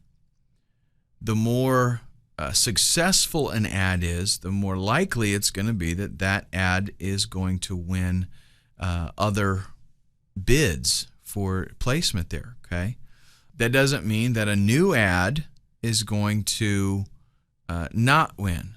Okay, but it's not going to necessarily show up as much. What's going to happen is Facebook is going to look at how often does this ad actually get a click. And Google does the same thing in this respect, because if, let's say you're bidding 30 cents and some other guy's bidding 20 cents, but every time your ad shows up, nobody clicks on it. And, maybe 3 or 4 or 5% of the time, they click on the other guy's ad that's doing 20 cents. Well, Facebook's going to say, okay, I can show this guy and never make any money, or I can show this guy and make that 20 cents pretty frequently. It's going to say, you know what, I want to go with where the money's at. And that's kind of the way that Google operates as well. So your past performance is factored in there. There also is a quality of the ad. That's going to be determined really by the users. The more people that like an ad, the more likely that ad is to win, in a bidding situation. So it's a good idea to create compelling ads and build up a good reputation so that people like the ad. They click that little like button right next to the ad. Your budget is something that you definitely need to keep in mind. But Facebook actually takes that into account as well. If you're, let's say your stated budget needs to be something that is well within your abilities, okay? It needs to be something that you can afford. But you need to kind of factor out, this is how much money I'm going to spend on advertising this month, and set that dollar amount in your campaign. Are you going to possibly run multiple ads at the same time? Maybe you're going to hit different demographics and you want to have multiple campaigns going. If that's the case, you've got to divide up your budget for every one of those campaigns, right? If you say I'm going to spend $200 this month on advertising and you're going to run 4 different campaigns, that means $50 a piece. So you need to make sure that you have that entered in there correctly so that your campaign it matches up. And let me give you a little bit of a technical tip here to help you maximize your revenue here. When you first start out with this, you don't know necessarily what ads are going to do well, right? So what you can do is you can lower your bid amounts so your ads aren't going to show up as much. But once you start to get some stats, you'll be able to tell, okay, yeah, this ad is outperforming these other ones. You might not be getting a whole lot of traffic because you're trying to be careful, right, with your money. Well, so all you do then is once you get some good stats there, you can say, okay, this is the ad that works better. Then go ahead and amp up your bid amounts and get your ad out there more. But now you know you're using a more effective ad. So that's a good thing that you would probably want to consider doing. Also, the campaign duration. How long are you going to be doing this? Okay. A lot of times ads, the whole campaign thing, it takes a little while to get rolling and start seeing some revenue, start seeing some profitability. You can start seeing, man, in just a couple of days, I'm seeing sales increase dramatically. Great. But you have to be able to watch that campaign, be willing to tweak some things and not expect that you're going to be getting instant sales that day. Okay, it may happen, but it may not. Then we want to consider our bid amount. How much is it worth to you to get clicks? As a business owner, whatever you're promoting, you have to understand that there's going to be a point that something is profitable and that beyond that, it becomes unprofitable. Let me give you a little bit of a scenario here, a little example. Let's say you're an affiliate marketer and you're promoting this product. Let's just say it is 16 gigabyte thumb drives, okay? And you will make $5 off of the sale of one of these thumb drives. Well, that's very unlikely because I think you can get these for $20 now, but we'll use that as an example. If you know that out of 100 people that come to your landing page, one person will buy that thumb drive, then you can say, it is worth to me to spend $5 to get 100 clicks. Right? That's like your break-even point. So if I have to spend $4 to get 100 clicks, or in other words, 4 cents a piece, then fantastic. I'm good with that. I'm making some money. Okay, I'm profitable. Well, if I have to spend $6 to get that traffic, not worth it to me because I'm losing money. So there are some things you need to factor in. You have to try to, hopefully you can get some data to estimate at least how much traffic you need to make sales, and how, like, if you can tell out of 100 clicks I make $30, then you can run the math and you can decide what it is worth to you to bid on different scenarios to get that traffic. You have to figure that out. You have to calculate it. I can't tell you bid this amount.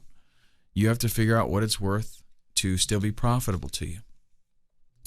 Now we have also bid ranges.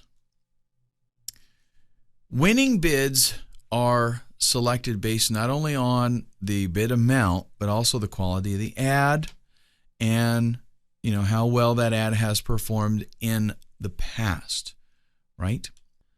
Well, Facebook is going to give you suggested bid ranges to kind of help you win the auctions and get a placement in there. The thing is that a lot of times those ranges are going to be a little bit higher than what it would really take to get in there, okay? Maybe there's going to be a niche that you can get into that doesn't have a whole lot of competition, and you can bid low and still get plenty of placement and not be paying a bunch of money. If you find a niche that is very competitive on Facebook, they're going to give you recommendations, and you might have to go with those recommendations to get placement, and you might even have to bid higher in order to get placement and beat out others. So that's something that just happens. So it doesn't matter necessarily the bidding range that you select. You want to take the time to follow up and take a look at your results. What are you actually achieving? Did you set your bids too low and you need to bump them up? Are they way too high and you could still get placement by lowering them? You have to track that stuff. Take all of this stuff into consideration when you start to think about what you're going to be spending, what you're willing to spend on your advertising on Facebook. In the next video, we'll take a look at some rules and tips. Facebook is very, very strongly leaning towards its users, okay, its community. So it will not bend over backwards to help an advertiser or advertisers in general when that means sacrificing the experience of their users. Now, they are, don't get me wrong, they are advertiser friendly. They're more than happy to help you make some money and get some more traffic. They're not afraid to ban people either. They're not afraid to ban advertisers. They're not afraid to reject ads. But they do want to work with you without compromising their users' experience. Okay, so you have to understand that. Let's talk about some of the basic Facebook rules. There really are a lot of rules. You can read the guidelines that they have for ads, and you can check out all of that stuff. But there's a few things that we really need to have nailed down pretty good. One of those is your destination URLs. The landing page, or where you actually send the traffic when they click that ad. That landing page is very, very important as far as Facebook is concerned. And if you mess up on the landing page, they can get your ad rejected just for that. They'll reject you if they don't like the ad. The URL has to be the actual domain that is in your ad. Okay, you can't do any kind of redirect kind of stuff. You need to send them exactly there. It's got to have, the landing page has to have the information that the ad is talking about. So nothing misleading at all. And they are, they're checking this out. They're not just letting it go and an Autobot checks it out. They're going to check it out. They're not going to tolerate pop-ups, pop-overs, pop-unders, any of that kind of stuff. Mouse trapping, fake closing pages, none of that stuff is allowed. You can request, personal information like emails and names and stuff like that, but only, for the purpose of a legitimate transaction. You're not going to, if you harvest people's emails and sell them, you're going to get in a lot of trouble. References to Facebook. They're a little bit picky about how their name is used, okay? Like, for example, you can say, now on Facebook. That's fine. But if you give any inkling whatsoever that Facebook is endorsing your product, then you're going to find yourself in a lot of trouble. And that goes for the ads and landing pages. The copy in your ads cannot ever be misleading whatsoever. It needs to be very clear, and you can't have any unsubstantiated claims. Otherwise, the ad is going to get rejected by Facebook. You can't threaten, insult, harass people. Autoplay ads, can't have that. And you got to be careful about even the language that you use. You need to use proper language. Facebook also has some types of content in ads that it will ban. If the advertisement seems that it's misleading, deceptive, or just not true. Also, they don't allow profanity. They don't allow slanderous comments, tobacco products, firearms, weapons, that kind of stuff. I think we've already covered that. No scams, no hate speech, and things that are related to that. It's pretty well understood, I think, that kind of stuff. So hopefully your business doesn't have to do with any of that. You've also got to watch your targeting, who you're targeting. They don't allow, for example, alcohol advertisements that target people in countries where the targeted audience is under the legal drinking age. Advertisements about contraceptives and things like that. You can only target 18 and up. So if you think that your, whatever it is that you're promoting is one of those questionable things, then you definitely need to check out, their rules, read up on that, and make sure that everything's going to be okay. Now let's look at some of the standards that Facebook gives us. The good news is they really don't have a lot of fine print. Okay, it's all pretty much above board, but you might want to glance over the requirements and read them so you can just, it might save you a lot of frustration later on. So you have a good idea of what's required and what you can and can't do. So go ahead and, give the requirements a little read. It's not very long, fortunately. First thing you want to do is check out your landing page in great detail. A lot of times, at least most of the time, I do it myself, advertisers create their landing pages before they try to do an ad campaign, right? So what you got to do is make it a point that until you are very familiar with what Facebook is going to allow, you got to make it a point to go back and check out that landing page, make sure that it falls, within the guidelines. After you know these requirements, then the next time you want to create a landing page, you're probably going to be a little bit more careful. And you wouldn't be the first person to create a landing page and then create a different one, specially modified for Facebook, that makes sure that it meets the requirements. Make sure that your ad copy is straightforward, everything. You can't have anything false or misleading. Say who you are, what you're doing, why the user needs to click through and check out your product.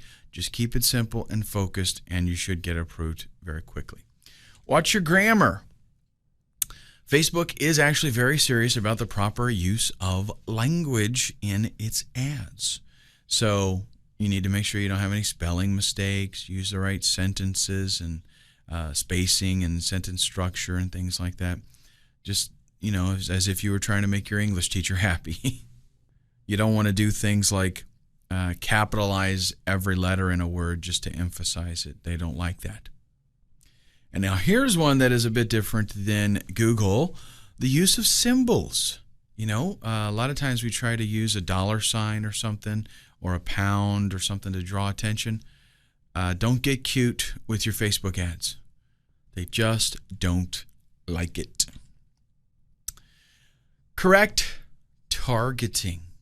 You want to be very careful that you select the desired target audience that ad copy is going to be relevant to and acceptable. Again, you try to target 15-year-olds with contraceptive products and you're going to be in big trouble, okay? As far as the ad's not going to make it. And you might get yourself to the point that they, just ban your account entirely. Make sure you review your account information. Once you've got that ad ready to go, take time to fill out everything else. Make sure all your ducks are in a row there. payment problems, account information that's not valid that can hold up your ads. And let's say that you accidentally did a wrong phone number and they try to contact you and it doesn't go through, and they're going to get suspicious. It's going to cause all kinds of problems and headaches. Okay, so just review your information, make sure it's all accurate. Now, let's get a little bit more specific on the landing page itself. Your advertisement copy is very important, right? Just as important is your landing page, possibly even more, because this is going to impact your ability to gain approval from Facebook. Obviously, the landing page also is going to affect your ability to close sales, to make money, to do what you're trying to do with the traffic in the first place. So, it doesn't matter if you got to balance this. You got to meet Facebook requirements, and you got to be able to sell, whether you're selling an opt-in or selling a product. If you haven't made your landing page yet, or you're going to be reviewing it to make sure that it's qualified for Facebook, double check your copy. Okay? That is essentially an extension of your ad. If your ad talks about children's shoes on sale, then the landing page needs to have children's shoes as its main focus. So keep the ad landing page relationship very relevant. Again, you cannot have any pop-ups. You want a very clean landing page that focuses on one thing, either selling your product or selling somebody else's product as an affiliate. If there are any pop-overs, pop-unders, any of that kind of stuff, they got to come off of there because you're not going to get approved. You might even have to create, a whole new landing page specifically for Facebook that does not feature the pop-ups. Because pop-ups are powerful, okay? Let's just admit that. They do work. So if you're going to use them in your marketing in other aspects, then that means you're just going to have to create another copy of that page without the pop-up and send your Facebook traffic there. You want to make sure that any images that you use on your landing page are appropriate. And I would say use images. You want to create a good user experience, but you don't want to violate any of Facebook's policies. So the things that Facebook, the kinds of content that Facebook does not approve of, you don't want that on your landing page. Make sure that all your copy on the landing page is very clear and defined as far as what its purpose is. That's better for your Facebook approval, and actually it helps you close sales. If you have 100,000 hits come to your website, but your landing page can't convert that traffic, then it's not really doing you any good. And let's talk a little bit about that, closing the deal with your landing page. You want your pages to be visually appealing. The wording itself is what's going to, sell whatever it is that you're trying to promote. And when I say sell, I'm not necessarily talking about making money. I'm talking about whatever your call to action is on that landing page. If it's to get an opt-in, or if it's to, get somebody to sign up for something, get them to join, get them to buy right there, get them to check something else out. Whatever your call to action is, your words are going to sell that. But the graphics that are on the page, they need to be clean, professional, and support that. They need to lend a helpful hand to creating something that is visually, aesthetically, something that we would like to look at. You don't want to make crazy wild colors that make people nauseous. You don't want the website to be super busy. You just want a nice, clean, direct, attractive, eye-pleasing type landing page. Something that somebody can come there and it's not going to hurt them to continue looking at your page, right? And believe it or not, I see lots of these on the internet still today. So images and video do sell. If you're going to sell products, your landing page needs to have some very nice, attractive pictures of those products. And if a picture is worth 1,000 words, then a video is worth 1,000 pictures. So definitely want to consider that. You want your ad to be focused and your landing page to be focused and relevant. One thing that advertisers have tried to do on occasion is have an ad that is somewhat misleading. When people come to the landing page, they find out, wow, this is something totally different, and I'm not sure what to do, and I'm not even sure that I'm interested in this, and I definitely don't know what to do next. The worst thing that you could possibly have is, and you think this is straightforward, right? But the worst thing you could possibly have is where somebody comes to a page and they're like, yeah, I think I need that. What do I do? And they don't know what to do next. And believe it or not, that does happen. So definitely a defined call to action telling them what to do is something that is critical for your landing page.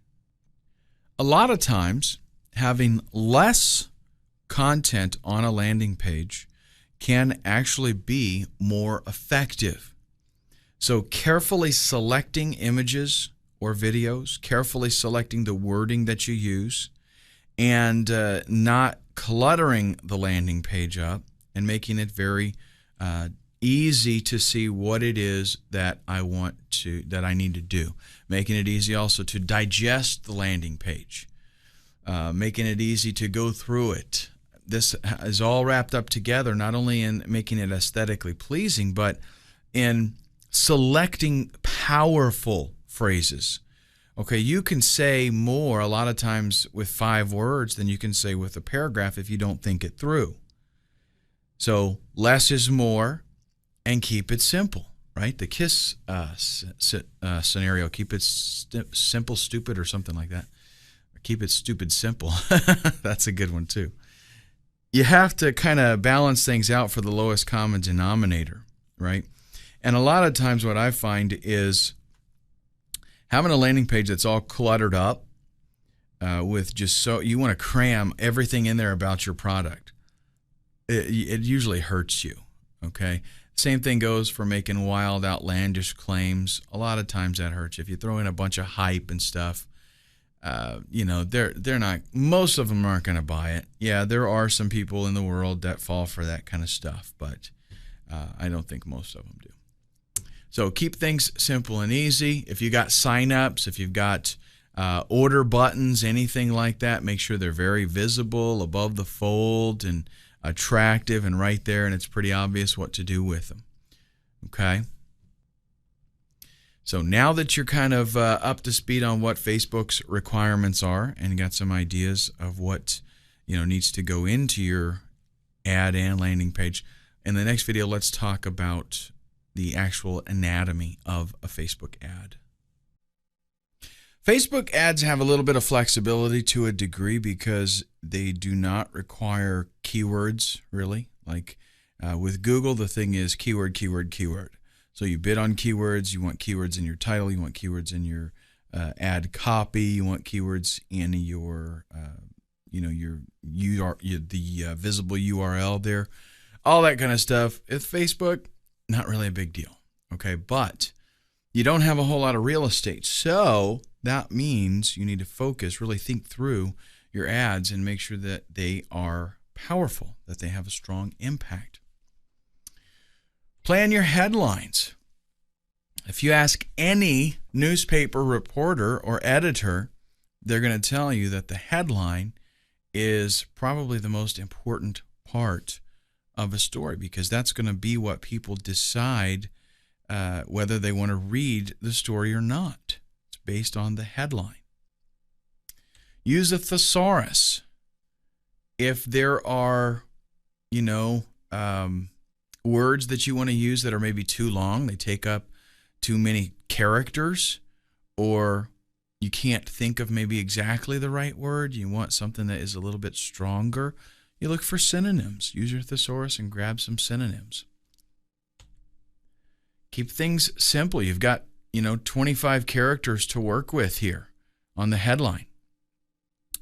So that's not a whole lot of space to get, wicked creative. But what you want to do is be very straightforward and tell the viewers what it is that really should excite them and make them want to read that the rest of that copy. Maybe ask a question. Facebook ads are not keyword dependent, right? So, if you don't want to do a newspaper type headline, maybe you can ask them a question in the headline, and that question will prompt them. If you target it right, that question is going to be something that, for example, let me give you an example. Let's say you're going to target the guitar players. You might ask the question, do you make these, come up with a number, do you make these 7 guitar sins? Something like that, so that if you know that they're interested in it anyway, they're into guitar stuff, just provoke their curiosity. Use words that sell. The word free, the word discount, things like that catch people's attention. Save is another good one. Act now, that's another one. New is a lot of times a good catchy headline. Use headlines that are going to start the selling process. So declarative phrases can work extremely well here if they're nice, short, and punchy. We want to create a good environment, so the graphics that you use can be very, very important. Right after the headline, this is probably number 2, is that graphic needs to make an impact. It's not just for branding, right? You don't just put your logo there. Maybe, you can do an ad without an image if you want to, but having that image is going to, get you better results guaranteed. Obviously, having, a professional photographer create an image of your product is going to be the best solution. If you can't do that, grab your camera and do the best that you can. But you want to have a good quality image for your ad. A lot of times having people in the picture sells very well because it is a little bit more personal. Okay. Now, it has to be relevant. You don't put a picture of a woman in a bikini just to grab attention, and the product has nothing to do with that. It's like a shaving cream or something. You need to have it relevant, because remember, Facebook is social oriented. It's a community. The images need to be simple. They don't allow a whole lot of space for you anyway, and you're not going to be, it's a fairly small little thumbnail, so if you clutter it up, then you're not going to convey a message. So focus on one thing that you want to get across. Definitely do use color. We want the image to be very colorful. That tends to draw the user's eyes, and it can also help them be a little more interested in it once they actually see it. And just a reminder here that images are sales tools. So selecting the right kind of image can actually mean making more conversions. If you were in a political campaign and you were marketing a politician, you're probably going to put a picture of them in it. It's like a headshot kind of thing. You wouldn't take a picture of them when they first wake up and get out of bed, right? You take a picture of them once they're ready for the day. That's the same kind of thing. You want to put whatever products or services or whatever you're offering, put them in their best light. Now, let me give you some tips. I happen to be an amateur photographer, so I do this kind of thing quite a bit, and I teach on Photoshop. So I know a little bit about this kind of stuff, and I will give you some tips. Crop things nice and close. What that means is you want to make it kind of tight so that the image itself, the product or whatever it is that you're trying to highlight, is as big as it possibly can. And a lot of times what photographers do, if you want to do a nice shot of a person, you don't necessarily do their whole entire head. You might crop it in real tight where it's just like, their eyes from their eyes down to their mouth, and the rest of it is just completely filling up the space that you have there. Remove any obstructions. All that means is look through the camera at what it is you're going to take a picture of. Is there anything in the picture that does not need to be there? Okay, is there anything that the picture would look better without? That's kind of one of the big differences between a pro photographer and an amateur photographer, is the amateur photographer is just taking snapshots of whatever's there. The pro photographer looks at the scene and says, hey, you know what? That pen that's on the floor right there, that doesn't need to be there. Let's get rid of it. Lighting is also something that's very important. You want to, a lot of times people need to shoot inside. Very good, but try to make sure that you've got, good lighting. Maybe if you have a small product that you're taking a picture of, take it near a window that gets some sunlight. And this is a little trick, by the way. If you have some shears that go over the window, a lot of times if it's a bright sunny day, those shears can actually diffuse the light, give you a very nice natural lighting. But lighting is very important. If you make sure that everything is well lit, you get a nice clear shot and it looks aesthetically pleasing. Shoot a lot of pictures too. Once you get the scene, the lighting, everything is just right. If you're doing a person or a product or whatever, shoot lots and lots and lots of pictures, because that, gives you a lot to choose from, and maybe one just turns out beautiful. And that's another secret about photography too.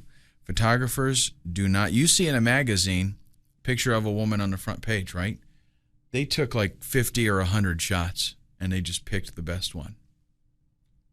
If you're not a professional photographer, you want to get the best results that you possibly can. That means think about the shot itself. You don't just do, point, shoot, click, I'm done. Is there some kind of background that would help enhance the product, make it stand out a little bit more? Is this background too busy and it distracts from the product? Or is this background too simple? Or is it just right? All that kind of stuff needs to be thought through. What angle is going to be best? You can use, if you want to change backgrounds, a little trick here. You can go to a hobby store and get those big sheets of paper, and a lot of times they have colored paper. And you can take that paper and you can kind of prop it up against a wall, let the paper come down and curl on the floor, and then place your product right on the floor there on the paper. What that'll give you is like a seamless background where you can't see the background with a nice complementary color and the proper lighting. That looks like a professional shot. You need to be very picky. You want to shoot a lot of pictures, and you want to make sure that you pick the best. The nice thing about digital photography, folks, is this. It doesn't cost you anything to shoot 100 photos. Back in the day, they had to be careful because they had real film to deal with. But now, just shoot as many as you want. If you don't like what you got, then go back to the drawing board. Shoot again. Facebook rules, you got to keep these in the back of your mind. The landing pages, the ad copy, all that kind of stuff has to meet Facebook's requirements, and so do images that you use. You want to make sure they're not offensive or racy or anything like that. And then we've also got clarity. If you've got images that are blurry, or they're too cluttered, or they're dark, they didn't turn out, the exposure wasn't good, don't even consider using them. Okay, you want nice, sharp, clear, clean, professional-looking images. Let's say now that you've got your ad created and you're really happy with it, okay? Does that mean, bam, this is it, I quit now, just load this up and I'm done and just make as much money as I possibly can with that ad? Not if you're a real marketer, it doesn't mean that. Real marketers do split testing. Split testing involves making changes to your ad and documenting those changes to see what helped and try to get the best performing ad. The fact is, check this out, not all ads work the same. If you just change one thing in an ad, and you run the two, one of them will perform better than the other most of the time. Now, there could be cases where it doesn't make any difference really, but that's not usually the case. So here's what we do. The things that we want to test the headline. And what this would mean is we take an ad. We like this ad. We've put it together. We now create another ad exactly the same, except we use a different headline. So then we will let the first ad maybe run for a set number of exposures, a few hundred, till you can get some good data, some stats, and we see how many times it was clicked. Then we let the second ad run with the different headline. We see how many times it was clicked. Then, do we stop there? Absolutely not. We take that winning ad, the winning headline, and then we create another version of that ad with the new winning headline, and we use a different image. Now we do the same thing. We let this new ad run the same amount of times and see what percentage of click-throughs we got. Then we do the same thing with the copy. We have the best headline, the best image, and then we change the copy. There's one thing that's very important about this. When you do split testing, you only change one thing at a time. The reason is you have no way of knowing what was the element that made the difference if you change a bunch of different things. So if you try two totally different ads, you don't know what it is that made the difference.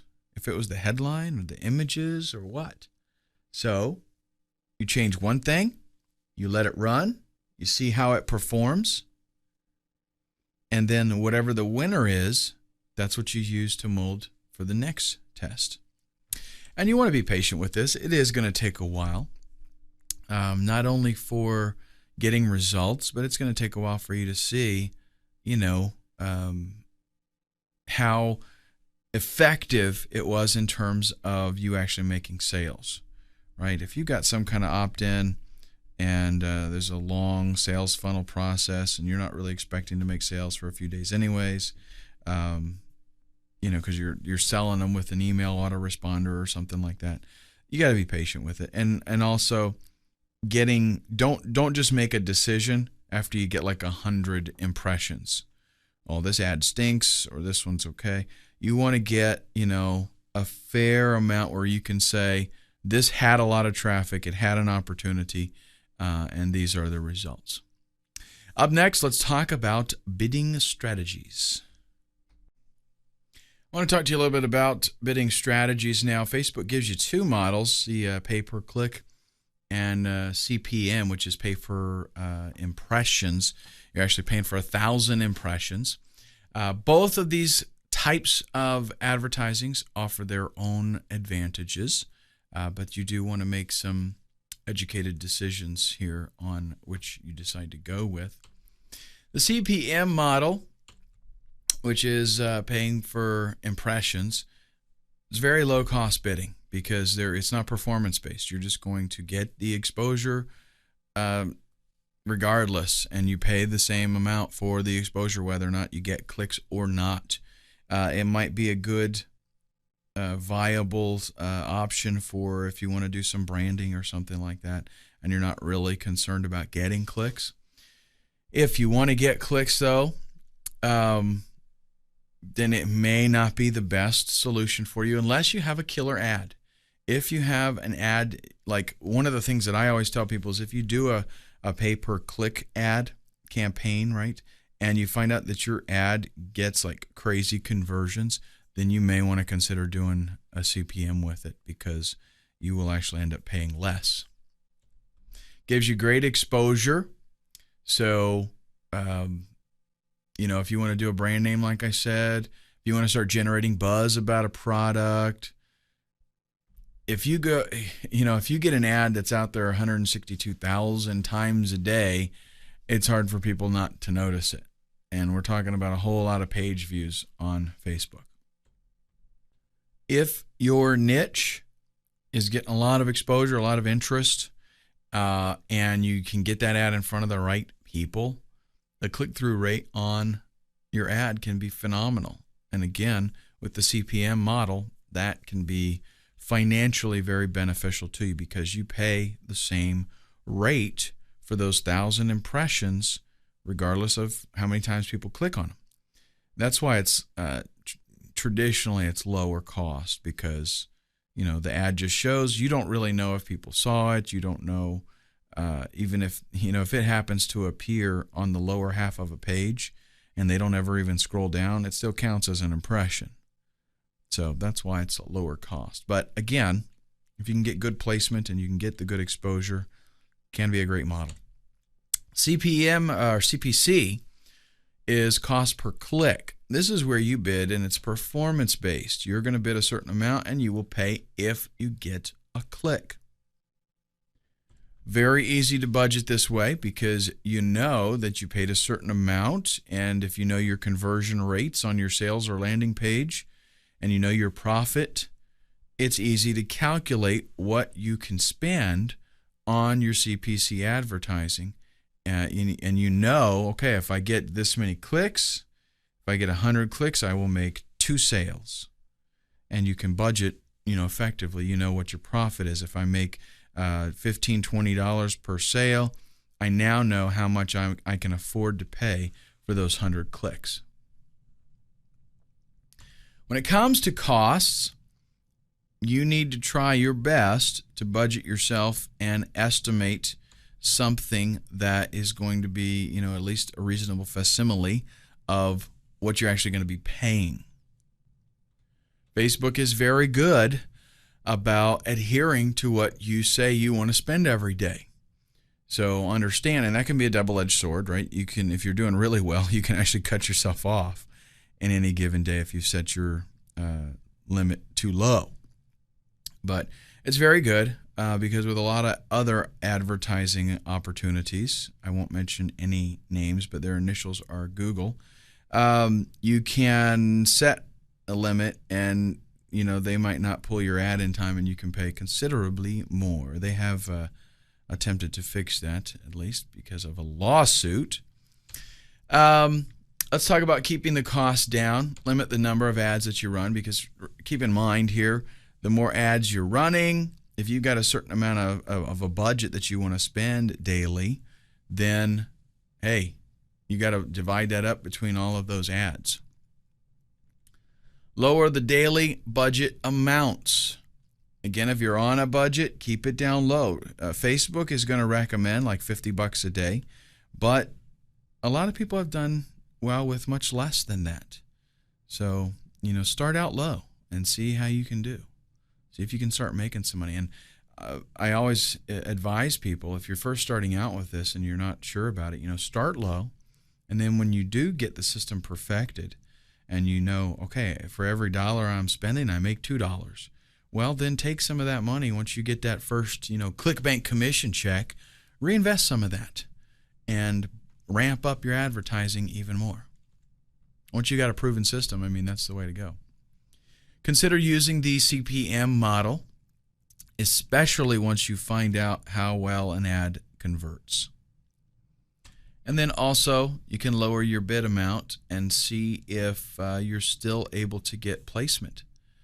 This is an effective way to, still get yourself in there, but not be having to pay so much. A lot of times what you'll find is that you go in there with a bid amount and beat out everybody else, and you're up there and you're in the first place and you're spending a lot of money. And if you cut your bid in half, essentially spending half the amount of advertising, you can still, you can still show up. You might not get the top position, but you'll still be on the page, and a lot of times your click-throughs won't even go down. So after you get yourself, what you got to do is get the campaign going, get yourself some impressions, get some data so that you can do some tweaking and testing, and then you start to make some adjustments so that you're spending the least amount that you can possibly spend and make the most out of that. Up next, we're going to talk about tracking. Remember those goals we set earlier on? Well, we didn't do that just for a training exercise. We have to, once we've got everything in place, we've got to go back and we've got to see how well is our campaign doing. And we do that with the Ad Manager. Check this out. Campaign names. We can see the different campaigns that we've got running. Our status. Not all your campaigns are going to be active at once, more than likely, because a lot of times we'll shut some off or we're doing some other stuff. This lets you go through and see which campaigns are running, which ones you're paying for. The last update date. This is going to help you track multiple ads, the things that you have done to make changes and edit them. And also you can see which ads have not been changed and for how long. Budget amounts. This shows you a set per campaign amount for the daily budget. So it's a nice snapshot of what you got going on. Clicks. How about this? The number of clicks exactly that a particular ad has generated. So you use that in conjunction with maybe your website tracking tools. That'll tell you actual sales and conversion rate. So you can know, okay, here's this ad got clicked. This ad, when it gets clicked 50 times, I make 1 sale. Okay, because you can go to your website and you can see, okay, here's the amount of clicks that I got. Here's the amount of sales that I had. Impressions. This is a nice feature. How many times has your ad showed up on Facebook pages? So this way I can see this is how many impressions I've had. This is how many clicks I've had. So we know what our conversion rate is on the ad itself. The click-through rate percentage. It's actually what I just talked to you about, the clicks and impressions. That's calculated for you in the click-through rate. So this is, I got 100 impressions. I got 5 clicks. That gives you a 5% click-through rate. Average CPC. How much has each click cost you on average?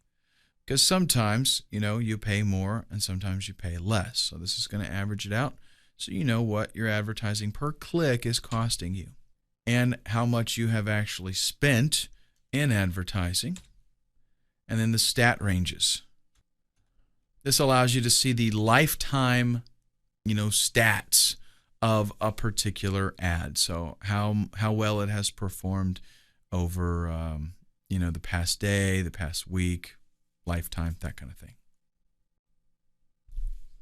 In this, our last video, we're just going to go over some things to help you tidy up Facebook and get it performing to its peak. One thing that you want to do in your Facebook account is create a group page.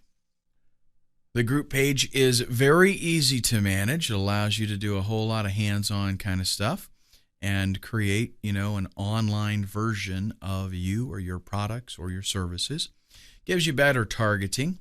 If you're using a personal Facebook account to launch your ads, running your main account as a place as a contact place can actually be a little bit overwhelming from a user's standpoint.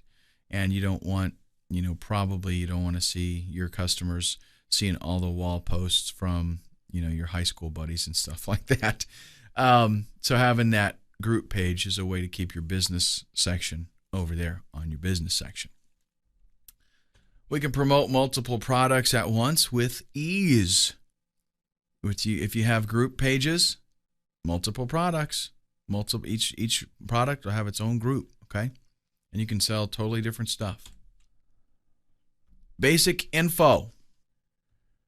Facebook is going to walk you through creating the basic, the group page itself, and you just have to enter in some very basic information during that process. Let's look at that a little bit. The basic info. The group name, maybe a description, the type of group. You can put in some news, stuff like that. Just basically form filling kind of stuff. And then you can customize the group. if you want it to be open. This has to do with access. Open means anybody can join the group and anybody can invite others, right? If you want to get a big following, obviously this is the one that you want to do. Closed. This is going to give you the opportunity to have just an administrator approve new members joining.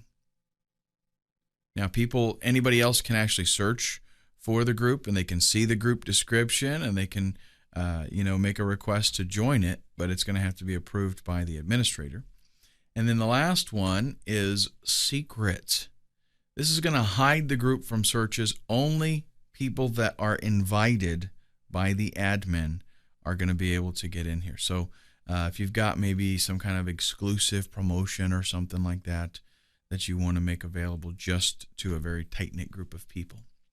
And after you got your page up, you want to invite people.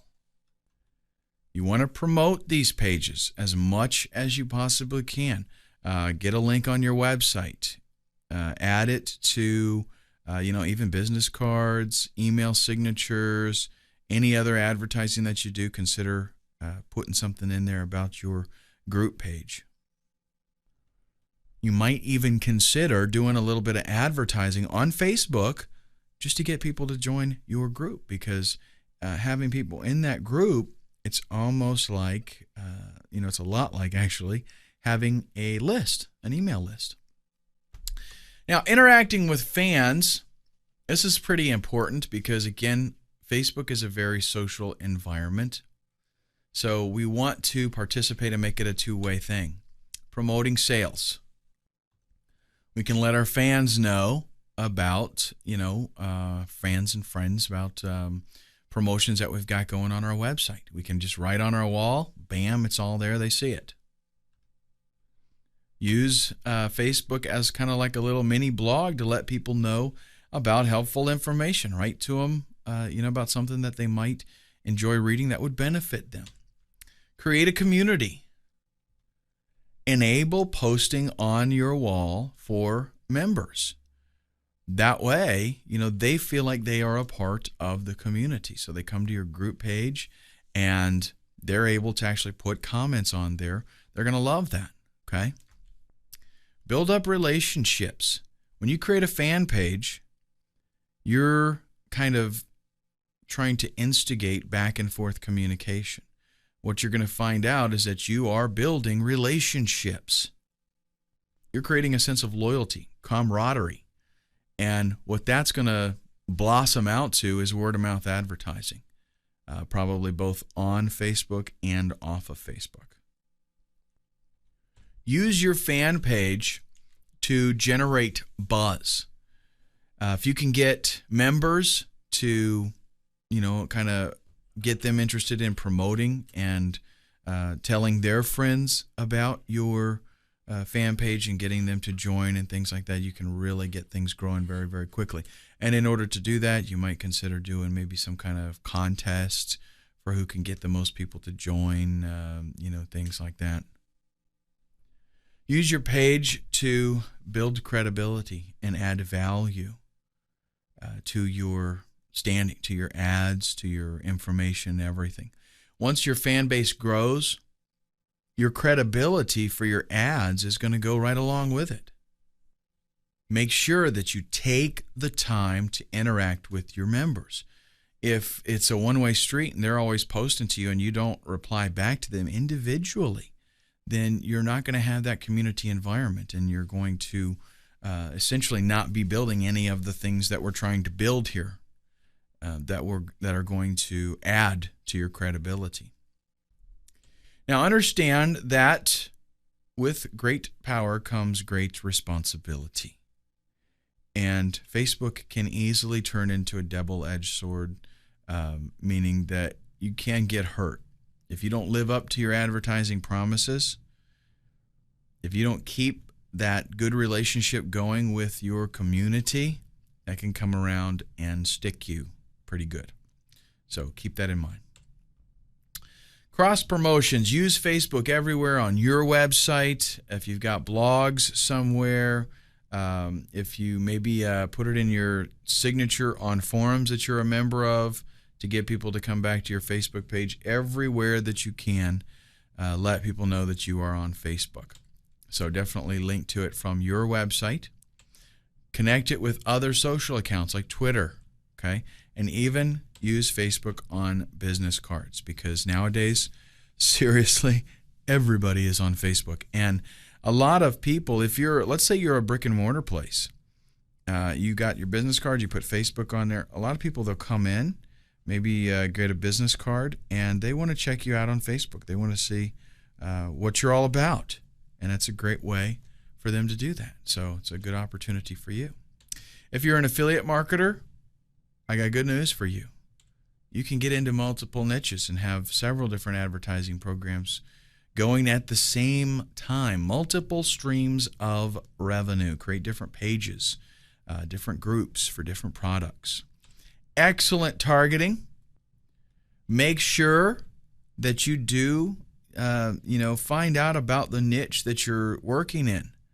Okay, so that you can create a good experience for those people. Affiliate marketers are notorious for not fully understanding everything about the niches for the products that they're promoting, because it's so easy to promote products that you know nothing about.